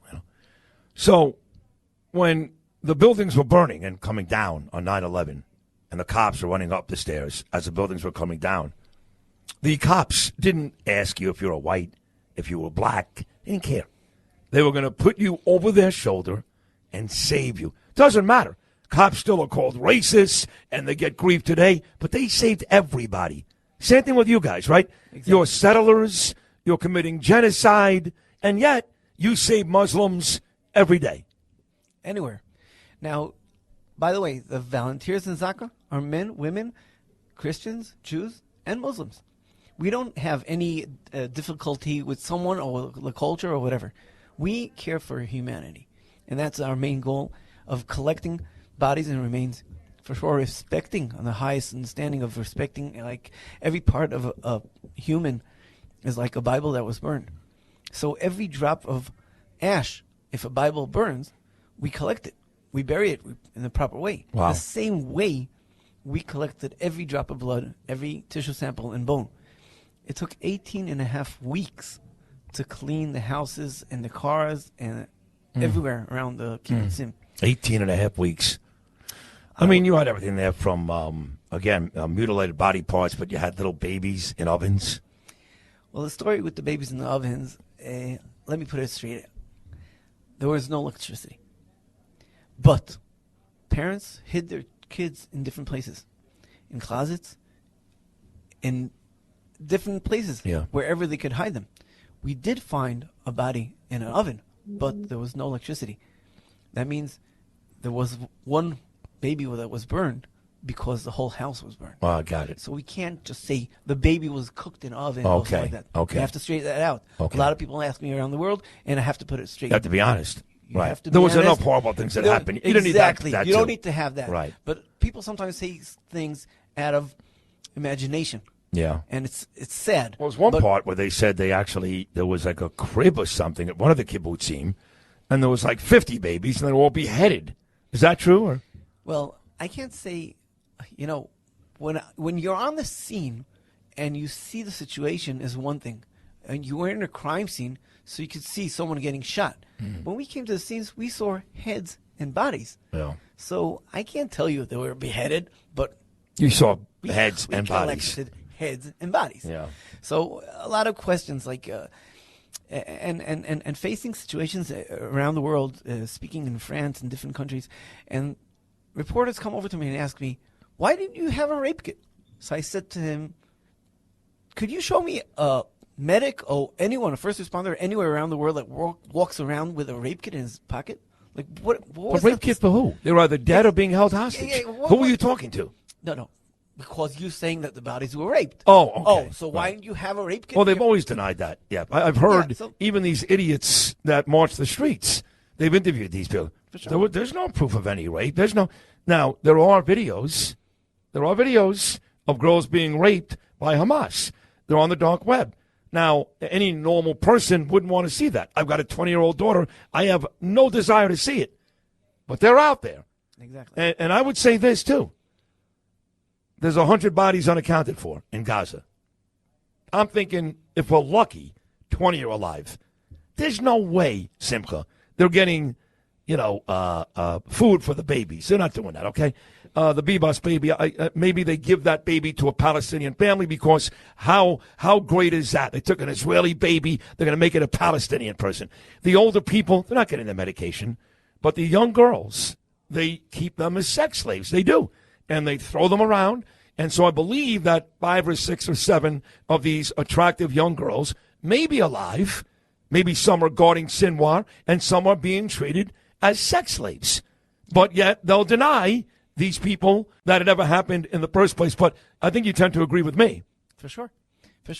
We know for sure that some of the girls that came back, they were telling it straight out. All the stories, all the situation, what they went through. Yeah. We see it on Sheryl Sandberg's movie. I'm part of it. I saw that. So, and then I saw one story of a girl who said that the terrorist refused to touch her when she was menstruating. Yeah. So he would come in the bedroom every day, and he would say, "Are you done?" And she would say no. And then by the 6th or 7th day, he said, "I'm going to kill you because no one has a period that long." Exactly. And she said, "Okay, fine." He said, "Go to the shower." She showered. She came out. He had sex with her. She's come home since. But yet, these groups that you speak to, they deny it. Exactly. They still say different things, and the denial is unbelievable. Well, when we started collecting bodies and parts, we work on a daily basis under the police authorities. And if we have a tragedy of over 200 bodies, we go right away. It comes over to the IDF to take in charge. But our main goal was, when we as volunteers in Zaka, we never take pictures in any scene and any situation, only if we have a straight from one of the commanders, a reason to take a picture. Right. Because we have special forces to do that, and they do the job.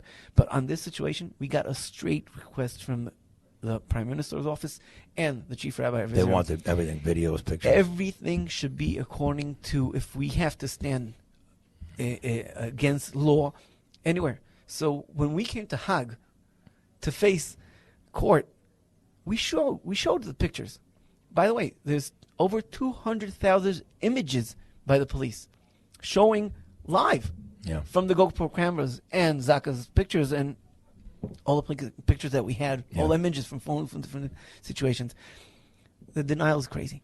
The international, the ICC, I mean, could you come up with a worse group of people in the world? Could you? I mean, it is, Simcha, it's unbelievable. You know who else I've grown to become friendly with here? He's one of yours. Arky. You know Arky? He's been on the show a couple of times. He also was out there in the fields collecting the body parts. Are you done with all that from last October? Well, basically, from the houses itself and from the cars, it took 8.5 weeks. Right, that's done. Well, basically, yesterday I got a call.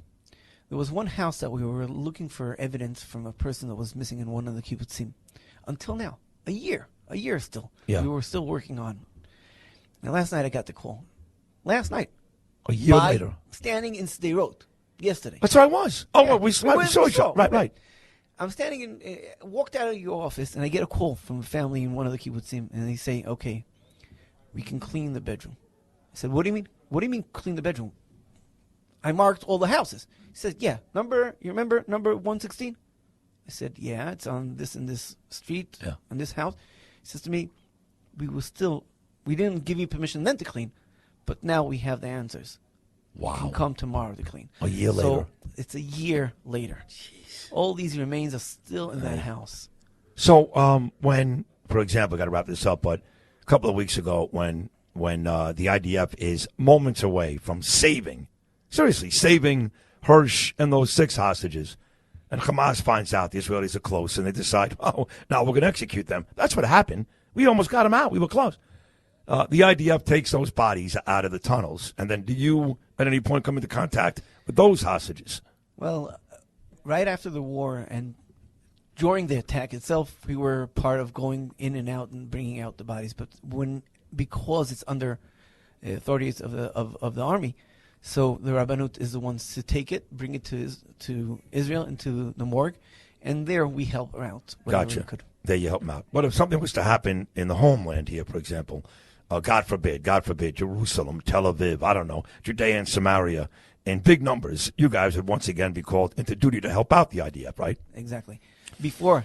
We're called before. You're first. You're the first IDF. on the scene, Exactly. right? You guys are first on the scene. We come with the Red Cross and Hatzalah United, all these, we come together with them. You know, in the final 30 seconds, I mentioned the fact that my driver last year clearly had PTSD. He was still working, but clearly had it. And God, who can blame him? He wouldn't be human. He'd be an animal, right? I can't imagine how many of your people that are still working for you that were out there, like this kid, he was like 22 years old, last October 7th, that don't wake up screaming every day. We do. We can't. Well, there's a quote that we say, praise God in the morning for falling asleep at night. I love that. If you praise God in the morning, why do you praise God when you get up in the morning? Because you are able to fall asleep at night. When you close your eyes and you see all these images, you go bananas. Go bananas. Yeah. In your life, you wouldn't believe what we saw, what we dealt with. And we're volunteers. We don't work for Zaka. We're volunteers. We come into the scenes. We put our life in risk because we know we'll have these images for the rest of our life. But we know how important it is to bring back whatever is possible that the family could live with hope and know really what happened to the children, what happened to the parents, or whoever. And that is what we say every morning. Thank you, God, that we got up in the morning. But thank you we were able to fall asleep at night. Simcha, you're a hero. I mean that. All the work that you do and your people do, I can't even imagine. I really can't. I've been around three of you guys now, you, Arky, and the kid that drove us last year. And you're all amazing people. Amazing. Simcha Greiniman is once again the international spokesperson for Zaka. That's Zaka. All volunteers, like he said. They got 12 people on the payroll, and they have the hardest job, I think, in the world. You look great. God bless you. Thank you for hopping on the program today, and we'll talk again very soon. Stay well. Stay safe, okay? Thank you. And Chag Sameach. And have an easy fast.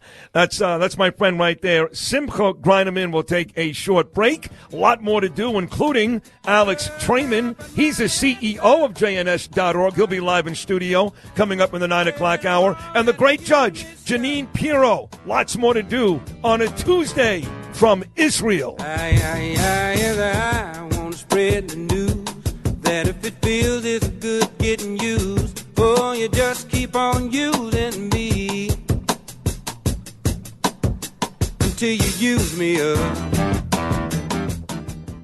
Sid and Friends in the Morning, live from Israel, 77 WABC. Live from Israel. Morning, and a few of our good friends. These are clients, obviously, but some of these people are actually good friends as well. One of those guys who's a great guy is Jonathan D'Agostino. I saw Jonathan just last week at Frankie Brusco's Over Easy restaurant in Homedale, New Jersey. And, of course, you all know John as good as it gets, an attorney, D'Agostino and Associates. John, good morning, buddy. How are you? Good morning, Sid. How you doing? I'm doing well, of course, and it was great seeing you last week. And we'll get to some other stuff from last week's meeting, but being that we are in Israel this morning, and people will hear the name D'Agostino and go, he's Italian, of course, D'Agostino. And you are partly Italian, but you really are the quote-unquote Jewish D'Agostino. This made you really excited about sponsoring this trip. How in the hell, D'Agostino, are you Jewish? Yeah, I guess the cat's out of the bag, huh? So I grew up with a Jewish mother. I mean, that's the mystery solved right there. My mom is Jewish. My dad is Sicilian. So my mom is Arlene Moskowitz. No kidding. And she married Anthony D'Agostino, and I grew up confused. Wow. You know? So you were confused, but usually, Miss Moskowitz, your mother, God bless her, usually the child takes on the religion of the mom. Were you bar mitzvahed? So I had a bris. I went to yeshiva nursery school, and then basically that was the end of my religious journey until I was about 11, and my mom asked me if I wanted to be bar mitzvahed. But keep in mind, I had Catholic cousins and I had Jewish cousins, and you don't ask your child if they want to be bar mitzvahed. You make a decision as a parent. Right. So, as a child, I didn't make a decision to be bar mitzvahed, but later on in life, I did take my family to Israel to renew my vows with my wife, who is also Jewish, by the way. And my wife and I renewed our vows at the Wailing Wall, and my son and I were both bar mitzvahed in Israel. No kidding. How many years ago was this? That was 12 years ago. Oh, so you really, all kidding aside, you have a healthy respect and love for the Jewish people, making it even better. You're on the show with us this morning. Now, I'll tell you another guy, you're going to love this, who went to yeshiva, who was as Italian as you are. He's an attorney like you. You guys have been friends for a long time, very good friends, almost as long as he and I, and that's Joseph Tacopina. Yeah, Joe and I go back just like you two have, and we actually played baseball together. Ended up on the same team at Skidmore. It's kind of like Bull Durham. I was the veteran catcher, and he was the new young pitcher. Yeah, and we got to work with each other and had some great times there. He became my best friend in college. See, I never knew he played baseball. He was a big-time hockey player. To this day, he still owns the NCAA record for most penalty minutes in one season. He does. And that'll never go away because they stopped fighting now in college hockey. But I know you guys played baseball together. And if they had penalties in baseball, he may have held that record as well. But you guys don't practice the same law because he's a criminal defense attorney. He was a prosecutor, correct. And you do the personal injury stuff. Personal injury, Social Security, disability. Basically, that's my calling, my passion. Because I grew up, we talked about my parents, and I grew up with a father who was in construction, and he lost his leg in a construction accident when I was a child. So, that is something that is very personal to me, helping the injured. when they're in the middle of a nightmare from a horrific accident. I hear that during your commercials. Every morning when they play your spots on my show, and I hear about your father, I'm like, this guy really. It's one thing to practice law. It's another thing when something hits you that hard personally. You really have a love and a passion for it, which you clearly do. Now, you're not just a great attorney. You're not just, I heard you were a pretty good catcher. Joe says you weren't. I think you were. But it turns out that you've got some music talents, too. I do. I'm a songwriter. I have this weird coexistence where I use both sides of my brain at all times. So I'm a songwriter, and I have a music publishing company in Nashville, Tennessee, where I also have a law license, by the way. So, I've been writing music for about 20 years now that are out, have been recorded by many up-and-coming country artists. Many of my songs have been placed in film and TV. Wow. I've had #1 in Australia and #1 in Ireland. No kidding. Yeah, lots of cuts in Nashville. Lots of the artists that were on The Voice and American Idol have recorded my songs. It's a passion. Again, it's a passion. So it's something I do every day. And I'm working on a couple of musicals as well here in New York City that basically have been a very exciting journey for me as well. So on the way out, this was a great conversation, and you really are a very accomplished guy, John D'Agostino. But appreciate it. Me being in Israel this morning, again, your mom being Jewish, you renewing your vows in Israel, you and your son bar mitzvahed in Israel. What's your message to folks listening in Israel and in New York right now, again, coming live to you from the Promised Land? Stay the course. Stay the course. Keep the faith. And, and I'm proud. I'm a proud Jew, and we'll get through this just like we always do. Just stay resilient, stay strong. That is a great message, and it's great to have you on this morning. It really is, and you're a terrific guy and a great attorney, but an even better person. I can't believe it's a great conversation. Thank you. I'm serious. Thank you for hopping on with me in Israel this morning, and God bless you. Have a happy holiday season. Thank you, John. Thank you. Take care. Bye-bye. There he is, John D'Agostino. And, of course, you folks know John from D'Agostino and Associates. More from Israel right after these short messages. Oh, you're my best friend. Boy. This is Sid and Friends in the morning. From my friends. 77 WABC. We'll be in your show plenty because you have a great show and you have big ratings, Sid. I don't even know if you know how good your show is, okay? But you have big ratings and you have a great show and you've been my friend for a long time and I appreciate it. Tell him. You tell him, President Trump. I do have big ratings. I got the biggest ratings in radio in New York. No one's even close. Yesterday, Trump was funny. That actual cut that Lou just played was from a prior interview, not yesterday. So I got a text from Margot Martin, Trump's girl. She says the president's got 15 minutes. He's got a heart out at 8:15. Got to let him go. No problem. 8:27. The president is still talking. I couldn't stop him. We were looking at each other. You can't get this guy to phone. Said that. Stern. I miss Oprah's fat. Anyway, I don't know how. Nobody printed that today. I can't believe it. The best part of the interview. The best part. Yeah. She's stupid. He's a moron. She's fat. But he did say yesterday that I get better ratings than Howard Stern. That was great. So you know who's been very active lately? Not very. That's a stretch. But you know who's been active lately, liking some of my photos and videos on my Instagram page? You got one guess. Me. No, stupid. Come on. Think about where we are, who's coming on. Come on. Judge Jeanine Pirro. Hey! Whoa! Almost every day now. Judge, you love my Instagram page. You love it.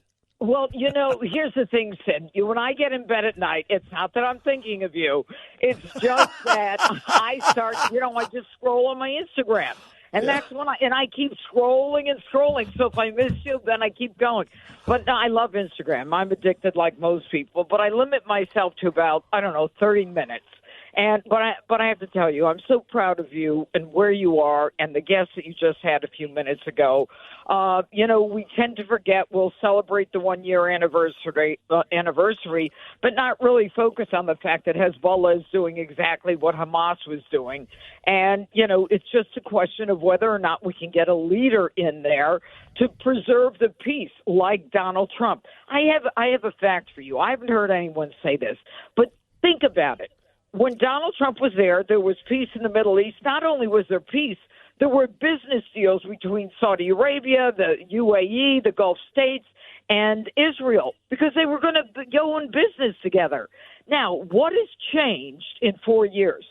All of those leaders in the Middle East are all the same. The only leader who's changed is Joe Biden.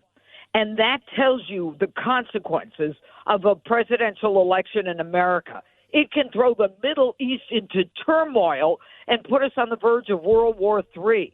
But when Donald Trump was there was peace. Everybody's doing business. Everybody's making a living. It's high-fiving everyone. And then evil comes in, and they eliminate the sanctions, and they transfer the $6 billion. They let Iran sell the oil on the open market, and then Iran is rich and funding terrorism. It's so simple, and I can't believe no one said this. No leader has changed. The only one is Joe Biden. And Obama was right. Elections have consequences, but I just had to mention that. Anyway. That is brilliant. Obama was actually right twice. He said elections have consequences, and he also said don't underestimate Biden's ability to F things up as own vice president. He did say that. And you're right. Yes, he did. And not just Israel, and you're very smart, by the way. I mean this, Jeanine, because you talk about the economic factor. You're right. Israel was doing well. Now they're getting killed here. They're closing businesses every day. You know, it's very, very tough here. Tourism is down. People are afraid to come here. So, yes, economically not the same. Same thing with Ukraine and Russia. Same thing with all these other places on fire around the world. That was not the case before Trump. And I want to talk about your country, Lebanon. So, yes. Oh, love it. Love it. So there's a person who works at my station. I'm not going to name him. And I said, listen to me, here's a difference between these countries. The Iranian people, okay, they're good people. They would love to be more westernized like us. They hate the regime. The Lebanese people, and I included Judge Jeanine, you, and my friend Joseph Abou, the great men's designer, they're great people. They hate Hezbollah. The Palestinians are not great people. They don't hate Hamas. In fact, they support Hamas in huge numbers. And I've got hours of videos with them celebrating, spitting on Israelis coming back to Gaza October 7th. This idea that they are being treated poorly, they're not the Lebanese, they're not the Iranians, they're part of the problem, unlike the people in your country. Well, there's no question. First of all, recognize that years ago when my mother was there, I mean, Beirut was the Paris of the Middle East. They would ski in the morning and go to the beach and have fresh fish in the afternoon, okay? I mean, it was a very westernized country. And it was split between Christians and Muslims. So the president was always a Christian and the prime minister was a Muslim. And they're a democracy, if you could believe it. They had a representative form of government. And then what happened was, after the bombing of the Marines in 1983 and the killing of the Marines at the embassy and in the barracks, I mean, that's when the country started to go to hell. Ronald Reagan was president. He did not retaliate for that. So Lebanon then started suffering more and more to the point where Hezbollah came in and they took over. And let me tell you how these terrorists do it. They do it by providing hospitals and social services and schools, and then they indoctrinate. The Lebanese people are the people who were praising Israel for coming in and eliminating Hezbollah. And I think that your listeners need to hear that. The Lebanese people do not want Hezbollah there. They do not want them running their country. They have prevented them from having an election. And the parliament that they have is pretty much frozen, and they can't have elections because of Hezbollah. The Lebanese people are very different. I mean, they're not the they've always been business people, doctors. They've always been more westernized because it's a Christian country. But the Sunni Muslims, who are peaceful Muslims, they're at odds with the Shiites, and the Shiites are the ones who support Hezbollah. I don't want to get too deep. No, it's right. That's a civil war forever. Yes, but they were fine until the Middle East got in turmoil. I mean, they were prosperous, and then there was the oil spill in Beirut a few years ago because they had the nitrate, and Hezbollah was putting nitrate, and they weren't protecting it, and they weren't packaging it properly, and then they suffered further economic loss. So the Lebanese people would love Hezbollah to be out of there. They want their country back. No doubt. You're right. And, how about this new development, too? So Iran now has had 2 different attacks, if you will, ballistic missile attacks on Israel. Hundreds of rockets, millions and millions of dollars. Not one Israeli lost a fingernail. I mean, a poor Bedouin person died, and last time, ironically, a Palestinian was killed. Not one. Yeah. So I talk to people here in Israel, Jeanine. They go, the Iranians really believe that Israel's God is like a genie. They call him Hashem is the genie God. So they're frustrated. They're like, wait a second, we can't kill any Israel. So now they are really trying to speed up their nuclear program. So a couple of weeks ago, we get word there was an earthquake in Iran. Now we hear yesterday, not an earthquake. Oh. They may be testing nuclear weapons, and that's what happened. And I tell you, they're so frustrated with Israel, they may be ready to use them. That is a real scare right now in this country. Hey, you know what's even scarier? Joe Biden said don't touch any of that stuff. Right. Joe Biden said don't go near that. Let me tell you something. If there's a nuclear Iran, then the other countries are going to want to have a nuclear weapon. Iran doesn't have any moral core. The Iranian people are sick and tired of the Ayatollahs running their country. The issue is that this proportionality nonsense that Joe Biden thinks he's got to impose on Israel, Netanyahu, God bless him, isn't listening to anybody other than himself. And, he is the most popular politician now in recent history in Israel. All that other stuff, it happened. It happened, unfortunately, October 7th. They missed it with the intelligence, just like we missed the intelligence on 9/11. Okay, things happen. But right now, the way he's going with Hezbollah and Hasra Nasrallah and everybody else, Nasrallah, I should say, and he has got to do what his instincts tell him. And the Israeli people are with him. But you're there. You tell me. They're with him. If there was an election this morning, he would win relatively easily. He's won 4 of the 5 last elections, and he came very close to winning all 5 elections. So even though, I talked to Israelis, the American media is the worst. They're going to show you hours and hours of pro-Hamas idiots walking the streets of New York yesterday, which they did, but they're not going to show you the pro-Israel rallies. They're not going to show you the people. Same thing with Bibi Netanyahu. They'll show you the people in Times Square that hate him. They'll show you the people in Hostage Square in Tel Aviv that hate him. But the truth is, he would win relatively easily. But, you talk about Biden. I had Trump on yesterday.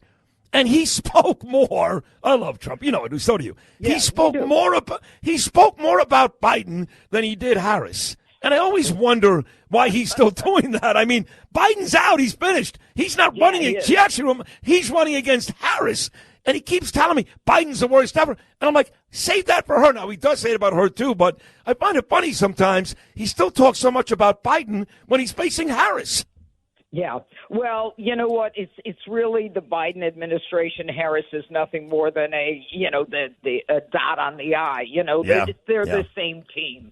And it was interesting on 60 Minutes last night. She was asked questions about the border, and the number is quadrupled since you've been there, and she just ignored it. She just didn't answer any questions. She is nothing more than a continuation of Joe Biden, and that's, I imagine, why Donald Trump just keeps focusing on Biden. But the thing that scares me is when I realize what's going on in the Middle East, and I realize that, the only thing different right now is the President of the United States. It scares the hell out of me, Sid. It really does. No, you're right. Because that is you and I both know that if Donald Trump gets in, they're going to be making money. Everybody's going to be happy. It's going to be a different world. People want to survive. They want to more than survive. They want to be able to prosper, and they can do that under Donald Trump. They're not going to do that under Kamala Harris. It's just not going to happen, and that's the fact. And I don't know what else to say about it other than in the end, what we've got is, the choice between 2 people, one of which is simply, continuing the way we are now with no free speech. I mean, Hillary Clinton, did you catch her yesterday? I mean, all of a sudden, this woman hates free speech. I mean, yeah. Well, I guess I that's know. not. That's better than her getting rid of you, but like firing you from your job. You know what I mean? Yeah, listen, if they win, that could be another thing. I don't know. They may really start to really cut down on free speech. People like Pirro, Rosenberg, who knows what they can do? These are crazy people. They are. They're bent on destroying everything that's good in our country and around the world. And I got to tell you, Jeanine, and I told this to Laura Trump a couple of days ago, and I said on this show, I was nervous a couple of weeks ago. I was. She's a woman. Why? She's black. She's got joy. We love joy. He wasn't very good in that last debate. I'm going, oh, my God, we're in trouble. Radio. I am so confident right now that he's going to win and win relatively easily that I feel like $1 million. What about you? Well, look, I'm not confident that he's necessarily going to win.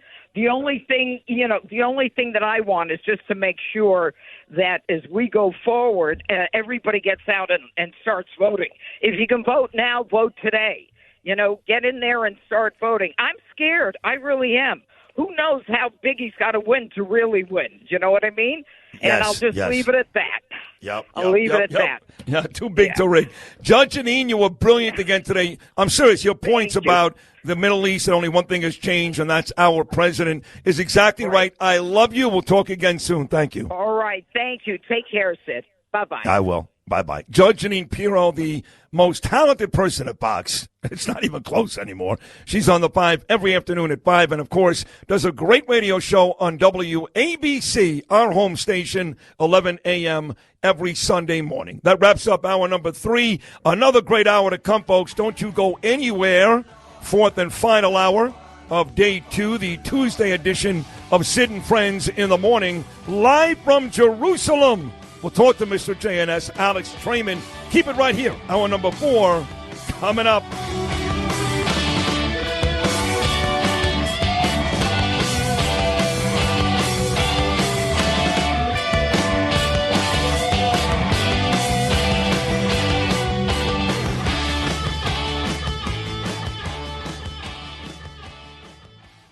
Sid and Friends in the Morning, live from Israel.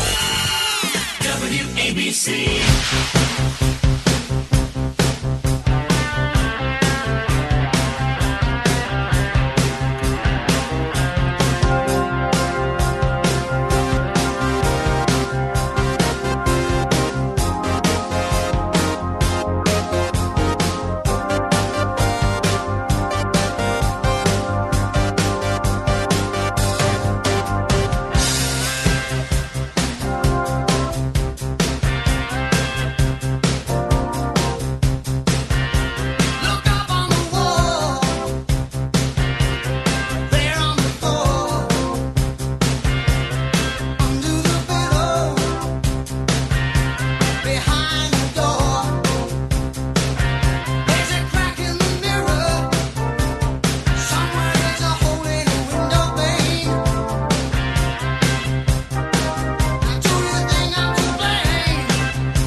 Phil Collins as we start the fourth and final hour. Abacab. So I have to admit to one more thing. Lou and Noam and the whole crew. Before I get to Alex Traiman, the CEO of JNS, and he's an unbelievable guy and a great guest.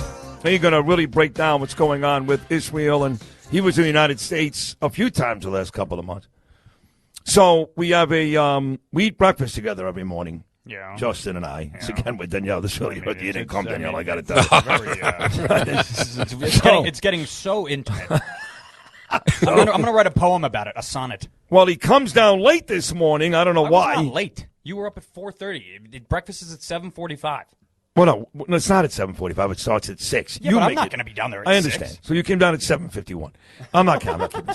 So I have these annoying Philadelphia people here on some some Christian tour.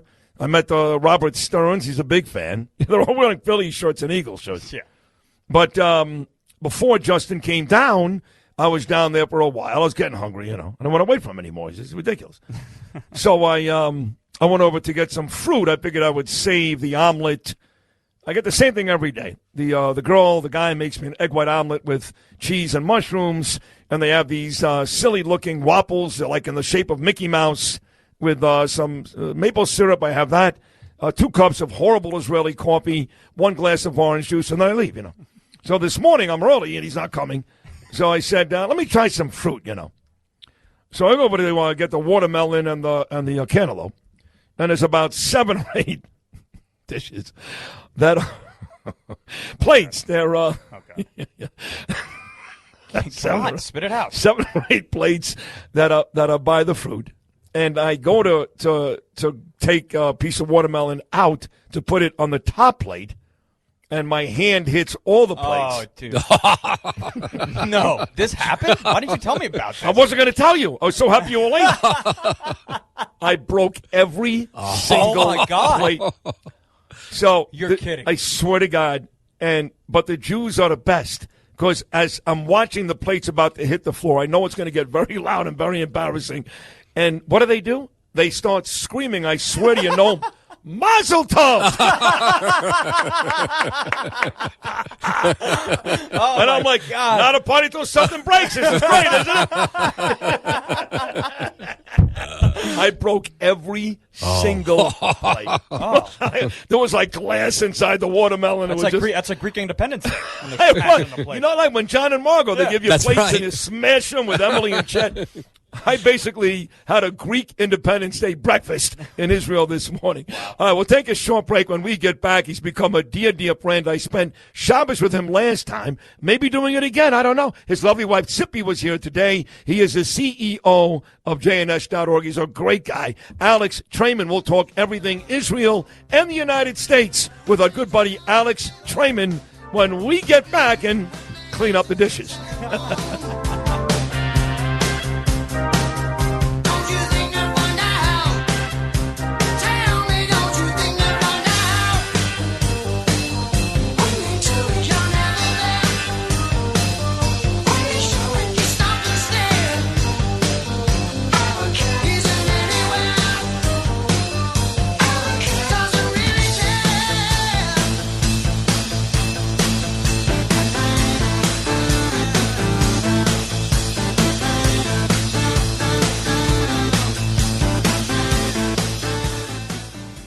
Sid and Friends in the Morning, live from Israel, 77 WABC.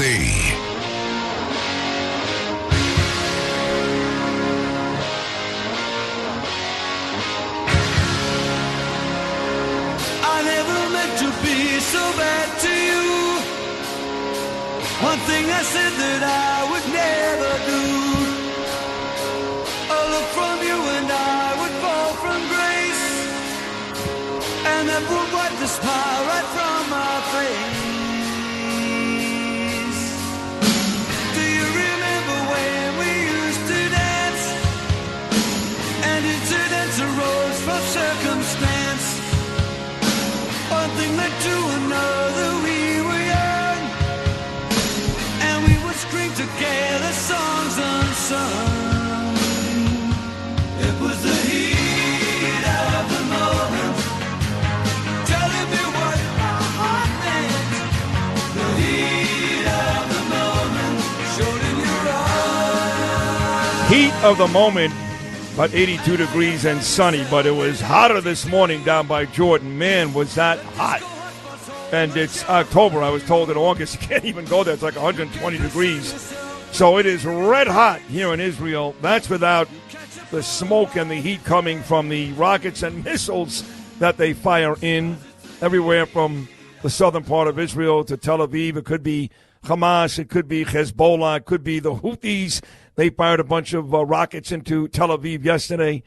A lot going on here. But I will say this.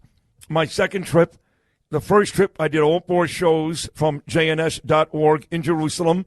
My dear brother, Alex Traiman. This trip, we split up the 4 shows. One from the south yesterday, one tomorrow, Ariel University, and 2 more shows here today. But as you're sitting in front of me, Alex, with the JNS mic flag, and we're about to start this conversation, it's like I never left.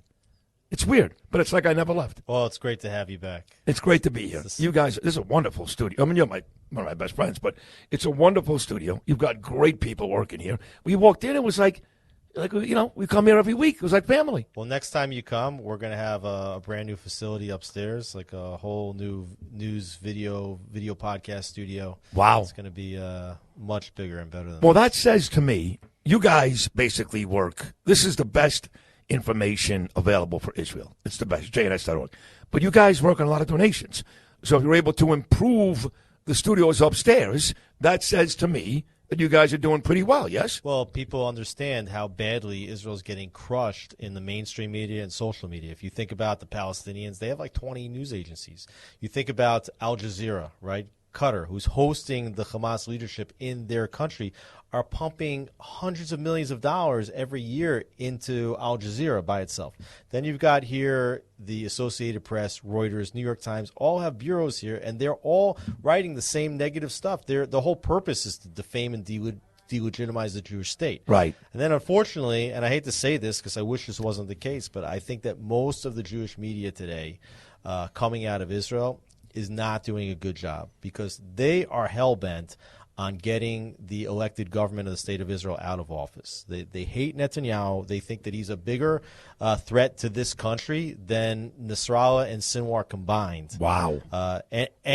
And that's the a reason big why, statement. And the reason why I can say it is because they actually write it. And I could show you headlines coming out of publications like the Jerusalem Post and the Times of Israel that say that Netanyahu is the biggest existential threat to this country. Well, the Jerusalem Post, and I was in it yesterday, they actually wrote a story about me and Trump. But is it not the New York Times, basically? It's not the New York Times. It's even worse? I mean, in terms of its liberal vantage point. Look, when they write the same things that you would find in the New York Times or in the Associated Press or BBC or Al Jazeera, they are putting a kosher stamp of approval on that. It's even worse. You know, the editor of the Jerusalem Post, he recently was honeypotted. He went on a trip to Qatar because they paid for it, and he wrote a whole series of articles about how important Qatar is, how they have their arms reached out to the state of Israel. They just came out with their list of top most influential Jews. The I Jerusalem saw Post that last week. I saw Number that. one on their list was Doug Emhoff. Yeah, I okay, saw that. and we know what you said about Doug Emhoff. Crappy Jew. Okay, and then they put Netanyahu as fifth on the list of most influential Jews, and they compared him to an elder rabbi that doesn't know when to get out Saw of the way. that. Okay, Yeah. you know they're not. Oh, the he's ones- on the same list, Bibi Netanyahu, as Gabriel Boxer and Emily Austin, just so you know. Yeah, well, and I love It's Gabe, and I hilarious. love Emily. Right, you know? I mean, come on. Right. So unfortunately, like they're not on the right side of history, and they're not telling the narrative the way most people want to hear and understand the story. And we've got the best people from myself and Jonathan Tobin and Carolyn Glick and Ruthie Bloom and Melanie Phillips. I mean, I just gave you 120 years worth of journalistic experience in that list. It's true. And so more and more people are turning to us. But you're right. We are a reader-supported news agency. And fortunately, the readership's been coming through as our readership continues to grow during this time. And Well, it's very similar to the United States in that the media is run by the Democrats overwhelmingly, right? You've got me, WABC. Some days you have Fox News. You got Newsmax, but that's a very, very small outlet. No, it's very, very small. So there's not much, okay? The Democrats are in the White House, and they run the country. They run the Senate, too, as you know, just not the House. But it's shifting, and here comes Trump. And I think Trump is really going to win. For all the criticism about Bibi Netanyahu, and you and I have talked about him for over a year, a lot. You keep telling me, and others have verified this, that lately he's back on top. People do like the job he's doing. So between Trump in the United States and Bibi in Israel, we're starting to see folks who are saying enough of the Democrat-led governments, enough of the Democrat media. We want more Trump, Bibi, Sid, and JNS. Absolutely, Sid. I think you're right. And look, we have to, when there's a vacuum of leadership, you can either fill it with force of good, otherwise you can let the forces of evil come in. And I think Netanyahu has been on top of his game specifically because he's seen a real lack of leadership in the entire Western world, in the free world. He went to Washington. He met Biden. He met Harris. He met Trump. He understands, wait a second, There's no sitting president of the United States that's policing the world, and that creates a huge vacuum. So is Iran going to fill that vacuum, or is Israel going to fill that vacuum? And I think that Netanyahu is intent on being the one that fills that vacuum, providing leadership for the entire world. I think this is not just Israel's battle. No. This is a battle for the entire free civilization. Netanyahu said it, and he's been a lot more confident lately. I think, Bibi's back. He is back. He was hurt, hard by what happened on October 7th, but he's been doing a fantastic job militarily, diplomatically, and even in shoring up his political base in the country. So where are we now? I was down south yesterday, and I had to run to a bomb shelter. I know there were missiles fired at Tel Aviv yesterday from the Houthis. We know it's raging up north. It's bad. It's bad. Lebanon and Hezbollah. So the country is on fire. You would know it. You and I are sitting on a gorgeous afternoon in Jerusalem. We're happy. Things are great. Yom Kippur is coming up. Everything's great. But the truth is, there's fighting everywhere, all around us. Missiles, like it's no big deal. Where are we as a country? Well, we're in phase 2 of a very important war. How many bases are there? We don't know yet. Oh my God! But phase 1 was October 7th, going into Gaza, degrading Hamas militarily and politically. And we talked about this because we never knew when it was going to happen. But I always said that it's inevitable that we're going to go into Lebanon. Well, we're there. There's a ground operation going on in Lebanon. There's airstrikes by the Israeli Air Force every day in Lebanon, and they're starting to fire a lot of their more sophisticated weaponry. And you mentioned that there's missiles flying everywhere. There's been missiles hitting Haifa, which is one of maybe the 4th largest city in the country and elsewhere. But now we're getting into this phase where we're also directly engaged with Iran. I mean, they sent over 200 ballistic missiles the other night. That's the largest ballistic missile attack in the history of warfare. How many did they send back in April? They sent about 100 ballistic missiles plus an additional cruise missiles and drones. Which take longer. But here's the thing. They have had no success. In fact, the people are laughing at them, and they know it. So somebody told me yesterday that the Iranian regime thinks like God is on our side, but they call him the genie God. Israel has this genie God. So now they're embarrassed. They're frustrated. It ain't working. The ballistic missiles, it ain't working. So now we find out that we had heard there was an earthquake in Iran a couple of weeks ago. Well, yesterday the news was, it wasn't an earthquake. They were, in fact, testing nuclear weapons. Now, the Secretary of State, Blinken, said back in July, Alex, they got it. They're ready. They're testing weaponry. That's what that explosion was, not an earthquake. If that's the case, is it time for Israel to worry? Because they've been so inept, Iran, they really have, to worry about that possibility. Well, there's definitely speculation that tremor might have been a nuclear test. I haven't seen it confirmed by any of the sources that I would rely on to say that I'm sure that that's what. Well, who can confirm that? I'm just curious. Right. I mean, some things get things get confirmed. Yeah, it could be, but certainly a nuclear Iran is an existential threat to the state of Israel, and everybody wonders what would happen if Iran got nuclear weapons. Look what Iran's doing when they don't have nuclear weapons. They have destabilized this entire region: Yemen, Lebanon, Syria, Iraq, Gaza, and they sent these ballistic missiles. I mean, if you've seen the pictures and videos of some of these weapons, they're huge. Huge. Okay, one of those weapons could be fitted with a nuclear warhead, or some kind of chemical warhead. And to say that the ballistic missiles didn't work is not 100% true. We did shoot about 80% of them out of the sky. There was about 30 direct hits on our Air Force base in the south. It was a direct hit just outside of Tel Aviv that damaged 100 houses. The fact that nobody was killed. That's what I'm talking about. No casualties. Was miraculous. Miraculous. But those were fired in an Air Force base. If 200 missiles were fired simultaneously at downtown Tel Aviv, there could have been thousands upon thousands of people killed. Well, why are they doing that? Well, that might be next. And Ayatollah Khamenei, he said that if Israel will retaliate for what just happened, then they will fire back harder. Well, your friend Caroline Glick, who I love, she's on all the time like you are. She works with you here. She said, no, they're not going to do it because America is pulling all the strings. So here's how it goes. Maybe through Qatar, maybe through, I don't know. But Biden tells the Iranians, you can drop 200 missiles, okay? You're not going to fire them all at once. You're not going to use your really strong missiles. So you retaliated. And then walk away. But she has gone as far as saying, your colleague here, that the last 2 Iranian attacks were basically the United States pulling the puppet strings. Well, is that a stretch? Well, I think what she's saying is that they are in communication with the United States. I think it's clear that the United States and Iran are in communication, which it's the wrong type of communication for sure. Would there be any type of communication you'd be okay with? I mean, they're the enemy, right? If there's a communication that I would be okay with, it should be the United States telling Iran that if they fire even one missile at the state of Israel, they're going to pay a very heavy price. I mean, that's the United States of America, and when they talk, any country in the world should listen if they're flexing their muscles. But that's not what's happening. But the difference is now that I don't think Netanyahu is playing along anymore.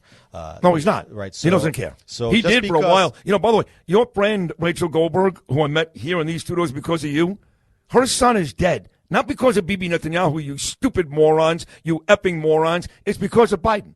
Because the Israeli intelligence, the army, was right there. They're about to save him. And Hamas found out, and they executed him before the Israelis saved him. But if he would have gone into Rafah earlier like he wanted to do, Bibi, there's a very good chance Hersh would still be here. Yeah, I mean, it's hard to know. I mean, ultimately, the responsibility is on Hamas for killing these hostages. You know, I can't blame the United States. I think the United States actually has put a lot of effort into trying to get the hostages back, but they haven't been putting a lot of effort into trying to prevent Hamas, Hezbollah, and Iran from firing. You say they put effort into getting the hostages back, okay? They're all in Rafah. Both Biden and Harris made it very, very clear to Bibi, don't go into Rafah. So how can you on one hand say the United States put a lot of effort into getting the hostages back when they knew that all the hostages, all of them were in a certain place, and they told Bibi on no condition can you go in there? It's a whole pattern. They told Israel, don't launch a ground operation into Gaza. You can't do it. You know, you're going to kill all the civilians. And then they said you have to put in the humanitarian aid.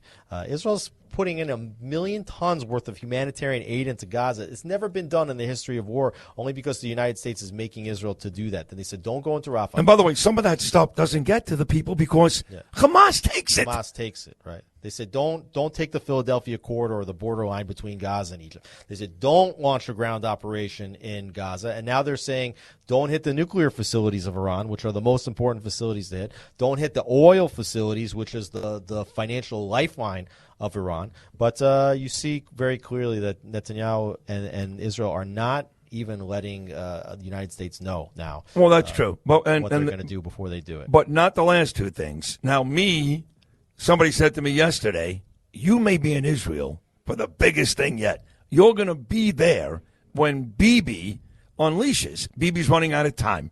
The consensus is if Trump loses, you guys are basically cut off. It's done. So he needs to get as much done possible now in case Trump loses. So somebody said to me yesterday, Sid, you may be there when Bibi does what you just talked about, destroys the nuclear facilities, wipes out the oil fields. I want him to do both. Biden says don't do either one. Do you think he does both? One? What do you think? I think that the response is going to be extremely significant. This is not going to be a tit-for-tat retaliation or a this next response proportional response. No, this is not going to be. So you think he's going to wipe out the oil and the nuclear facilities? Look, we don't know what stage one of this looks like. We don't know if they're going to hit the nuclear facilities. Ultimately, we don't know if Israel feels that it has the equipment to get deep down underground. So let me ask you this: if he doesn't do either one of those things, how significant could the next payback be? What could he do? They're not going to kill innocent civilians. Well, they could go after, for example, the parliament building of Iran. They could hit the presidential complex. They could hit military bases. They could hit ports. They could hit other things that can do significant damage. The question is really like how far does Netanyahu want to go in stage one, and what do they think will they have to absorb in return? And I think that some of the reason why there's been this delay in the retaliation is because I did note that there were a lot of ballistic missiles that did get through the air defenses, and I think that they're trying to figure out how do we shore up the air defenses to make sure that we can go from 80% to 90% to 100%. How do we work with other countries, including potentially the United States, to make sure that if they fire ballistic missiles that they get shot out of the sky so they reduce the amount of damage that's over here. And potentially I wouldn't even rule out at some point and even this current administration or Harris administration, if that's what happens, I wouldn't rule out the possibility in the end that they wind up taking part in an offensive against Iran. With Israel. I think so, because if you look at what Iran has done, despite everything that the United States has done for Iran, flushing them with cash, allowing them to move ahead with their illicit nuclear weapons program, I think that there was an understanding, okay, we're going to let you do these things, but you can't send the world to the edge of World War III and put the entire Middle East into conflict. Right. And that's what they've done. Right. And I do think that there is even a thread of pride left, even among the Biden and the Harris administration. And ultimately, I think that we see that Iran is the leading state sponsor of terror in the world. And if America wants to have any credibility moving forward, they've got to neutralize this threat. Do you think that Bibi does this before Yom Kippur, which, of course, is coming up Friday night into Saturday? Coming right up. I think it's very possible. It's so hard to predict the timing, but the ball's definitely in Israel's court. They're holding, emergency security consultations today as we speak. I think the likelihood is high. It's people ask me all the time. They say, "Oh, you're a journalist. What's going to happen next?" I say, "Well, a journalist tells you what just happened. I'm not a prophet. I don't know exactly how it's going to go, but I think the likelihood is very, very high. And if it's not before Yom Kippur, I think it'll be right after." Right after. My buddy Tom Sullivan, he served in Afghanistan and Iraq. He's running for office in Queens. He says destroy the Iranian Navy. I don't know how big their Navy is, but he says do that. It'll cost them a ton of money just to rebuild it. That could be another avenue for Bibi Netanyahu. Well, it's clear that the number one threat is these ballistic missiles and the ability to make nuclear weapons. So they've got to try to take out as much of the ballistic missiles. It's believed that they have about 3,000 of them. Still. Which means that they fired maybe about 10% of what they have. Right. To try to neutralize the rest of that with whatever intelligence they have to try to make sure that Iran does not able to militarize the nuclear weapons program. Let's wrap this up with yesterday, okay? You were on my show Monday, October the 9th. I'll never forget it. I walked in, and you were on with Noam at like 5:30 in the morning. I go, who's that guy? He goes, that's my friend Alex. I got to get him on the morning show. I'll get him for you.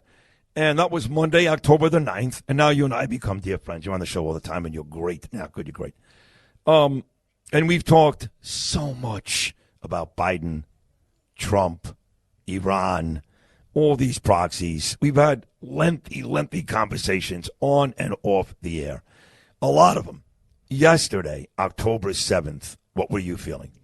Well, on the one hand, we want to memorialize this day, and we want it to be a day of grieving. But how can you be grieving right now? We're in the middle of a major regional war. I mean, that's right. It's like we're inside Lebanon. We're worried about whether we're going to attack Iran, whether Iran's going to attack us. It's not time to give this the proper treatment it deserves. We're still fighting the war, and not only we're fighting the war, but almost exactly on October 7th is when this war moves from this phase 1 into this much more intensive phase 2. You're right, almost the same exact day. Yeah.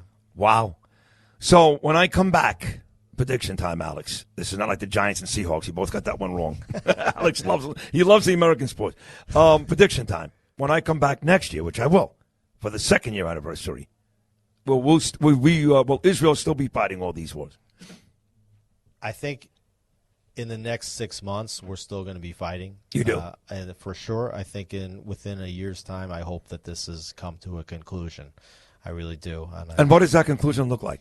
I hate to go Kamala Harris on you. What does the next day look like? Well, shove it up your ass. Who cares? Every place is different. In Gaza, Hamas is no longer in charge. I think you're going to see a military occupation by the IDF of the Gaza Strip. So the Palestinians will live there for a lengthy period of time. Right, but it'll be because that's basically what Friedman wants in the day in Samaria. He wants Israel to control it. The Palestinians can't vote. They can't. But they can live there and work and prosper as long as Israel runs the show. That's what you see in Gaza, too. Well, the IDF's certainly going to be in charge of all the security, and I think they're going to be working towards some kind of localized leadership that can then handle the rebuilding process, because there's going to be a lot of rebuilding that has to take place.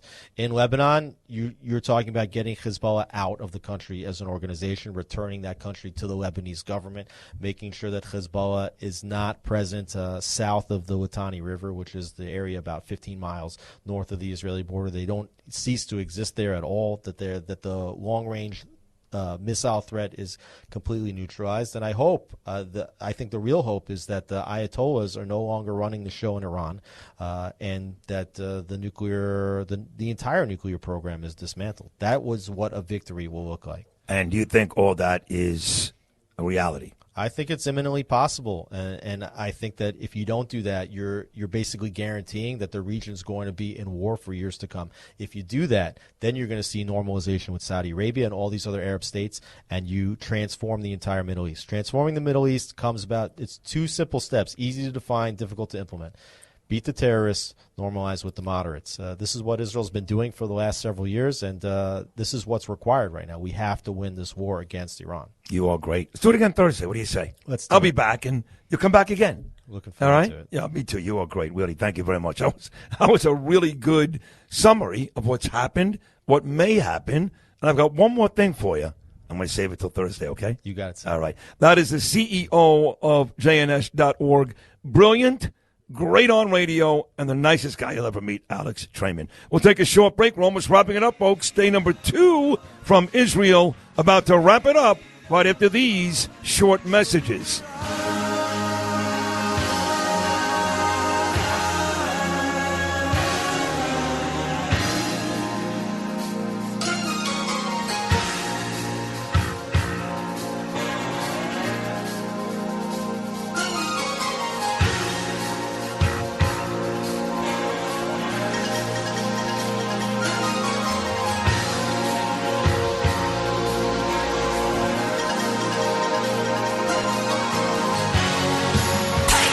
Friends in the morning. You know, I say this to you all the time. The best talk every day. Are you ready for this? And music on the weekends. Cousin Bruce Morrow. We are the world famous 77 WABC.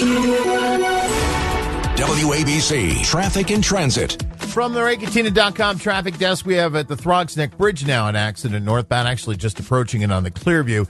There is an accident with one lane out, then outbound on the Grand Central Parkway as you come up to the LIE at exit 10. There is an accident. 2 lanes are out of service, and you're backed up through Northern Boulevard getting up towards LaGuardia Airport. And then on the LIE proper, Douglaston Parkway on the outbound side, there's a crash, and then we still had that road work between Willis Avenue and the Northern State Parkway. Again, that continues. Now, if you're heading out on the Jersey Turnpike, the inner roadway northbound right around interchange 8, you have 2 lanes out, vehicle fire. They're still in the process of getting that out of the way, and there is a multi-mile delay behind that. You're backed up to about exit 7A. Then on the northbound side of the parkway, you've got about 10 miles of stop, dead, not moving traffic getting up to exit 89A. An accident, left lane going to be out. That continues. And then northbound, much further north of that, around 135, there's an accident in the right lane.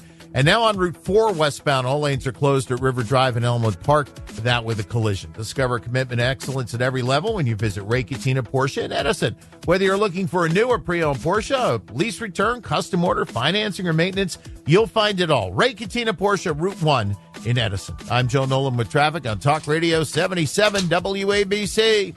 This is the WABC Opening Bell Report. Zillow is now including climate risk data for every property listed for sale on the real estate marketplace. The move comes as North Carolina starts the road to recovery after the devastating aftermath of Hurricane Helene. Most property owners in North Carolina do not have flood insurance. FTX's bankruptcy plan receiving court approval yesterday. The move means the collapsed cryptocurrency exchange could soon begin paying out about $16 billion in refunds to customers. Tesla has a big reveal coming this week as it takes the wraps off its robo-taxi on Thursday. Let's take a look at the markets that have opened a short time ago. The Dow down 78 points. I'm Noam Layden with the Opening Bell Report on 77 WABC. On Tuesday, October 1st, Iran and Hezbollah fired a massive barrage of more than 200 ballistic missiles at Israel. Chairman of the U.S. Board for the International Fellowship of Christians and Jews, Bishop Paul Lanier. As you know, Israel has been attacked viciously by Iran. What's going to happen next? I don't know. But this we do know. Israel needs us. Yesterday, my wife and I gave to the Fellowship for Israel. Our congregation gave to the Fellowship for Israel. I'm asking you, would you please give generously A donation today of just $45 to the fellowship will help deliver critical aid and life-saving emergency care to Jewish families in need. Please call and help. 800-595-2211. 800-595-2211. That's 800-595-2211. Hello, I'm Mike Huckabee. Less than a month ago, I was with Yael Eckstein in Israel, and we walked through neighborhoods that had been decimated by the horrific bombing and missile attacks from Hezbollah. The Iranians have launched a full-fledged attack against the most populated areas of Israel. I hope that you will join me in giving generously to the International Fellowship of Christians and Jews. Do it right now, because the need is right now. Your gift today of just $45 to the fellowship will help rush emergency aid including food, bulletproof vests, bomb shelter construction, trauma care for children, medicine for the elderly, and shelter for the more than 80,000 displaced Jewish families who have fled their homes. Please call and help today. 800-595-2211. 800-595-2211. That's 800-595-2211. Or protectisrael.org. There are black beans, and then there are Goya black beans. Whole, plump, delicious, and loved by all kinds of chefs. The professional chefs at Chef's Best love them so much, they awarded our beans their Excellence Award. At Home Chefs love them so much, they awarded our beans the internationally acclaimed Goya black beans. Whole, plump, and oh so delicious. Find them in the Goya section of your local grocery store. If it's Goya, it has to be good. Listen every Wednesday to Sid and Friends in the Morning for the weekly Tunnel to Towers Foundation update. Hear how your dollars help America's heroes. Never forget 9/11. Donate $11 a month at T2T.org. The views and opinions expressed by the individual hosts and their guests do not necessarily reflect the policies or positions of WABC Radio, its management, or its sponsors. Gracie Mansion and 77 WABC. Both are real New York. WABC. Sid and Friends in the Morning. Live from Israel. 77 WABC.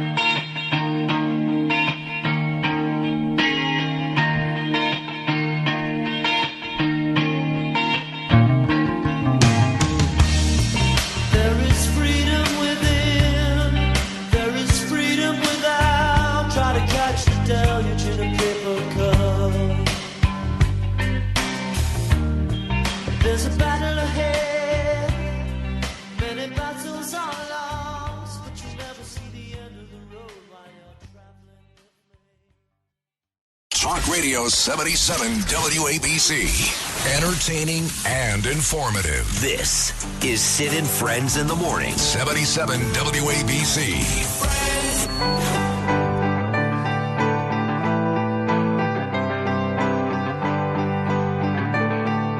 Oh, yeah. Play some of this. Closing time. Means we're wrapping things up. It's good stuff, right? Yeah. Closing time. That means Alec. It makes sense, you know. It really makes sense. That's it. You're the last person outside the bar? You're the last one? Yeah, pretty much. 4 a.m.? Oh, 6 well, a.m.? Unless they nicely escort me out before that. Yeah, right. Big show tomorrow, folks. Daniel Lauria is going to be here from the Eteret Kohanim. That is a group that Dov and Shani Heikind helped run. He's a great guy. He put us on a great tour last year. It took us Motidan to the Kotel. There's more names for the Western Wall than anything I know. You got the Wailing Wall, you got the Western Wall, you got the Kotel. Curtis will be here tomorrow. Peter King will be here tomorrow. Hillel Fold, big-time Israeli information guy. His brother Ari, I think, was killed on that day. Yes. Tomorrow. Yes. He'll be here. Scott Lebedo, the relentless patriot. Michael Rappaport arrives tonight. He'll be in tomorrow. Yeah. What a show. Big time. And we got a big show coming up Thursday as well. So we are done for this Tuesday morning. Once again, Lou Rapino, tremendous job. Kevin Drosch, thank you so much for 2 great days. Rich Rodabelli takes over tomorrow. Noam, you know you're great. The great Noam Layden to Alex Traiman, all the folks here at JNS, and of course, One Israel Fund. We are halfway done. 2 more big shows to come your way. Tomorrow from Judea and Samaria, and Thursday again from Jerusalem. We're invited to a really big Machas house tonight in Jerusalem. Bibi may be there. We'll see. So we'll see how much me and Ella can F up this big-time dinner in Jerusalem. I'm not going to do it. Hey, no, don't blame me. You're gonna mess it up. We'll have all that information for you coming up tomorrow, folks. Until then, stay safe, New York City. I'm here in Jerusalem. Talk tomorrow. So gather up your jackets, move it to the exits. I hope you have found a friend.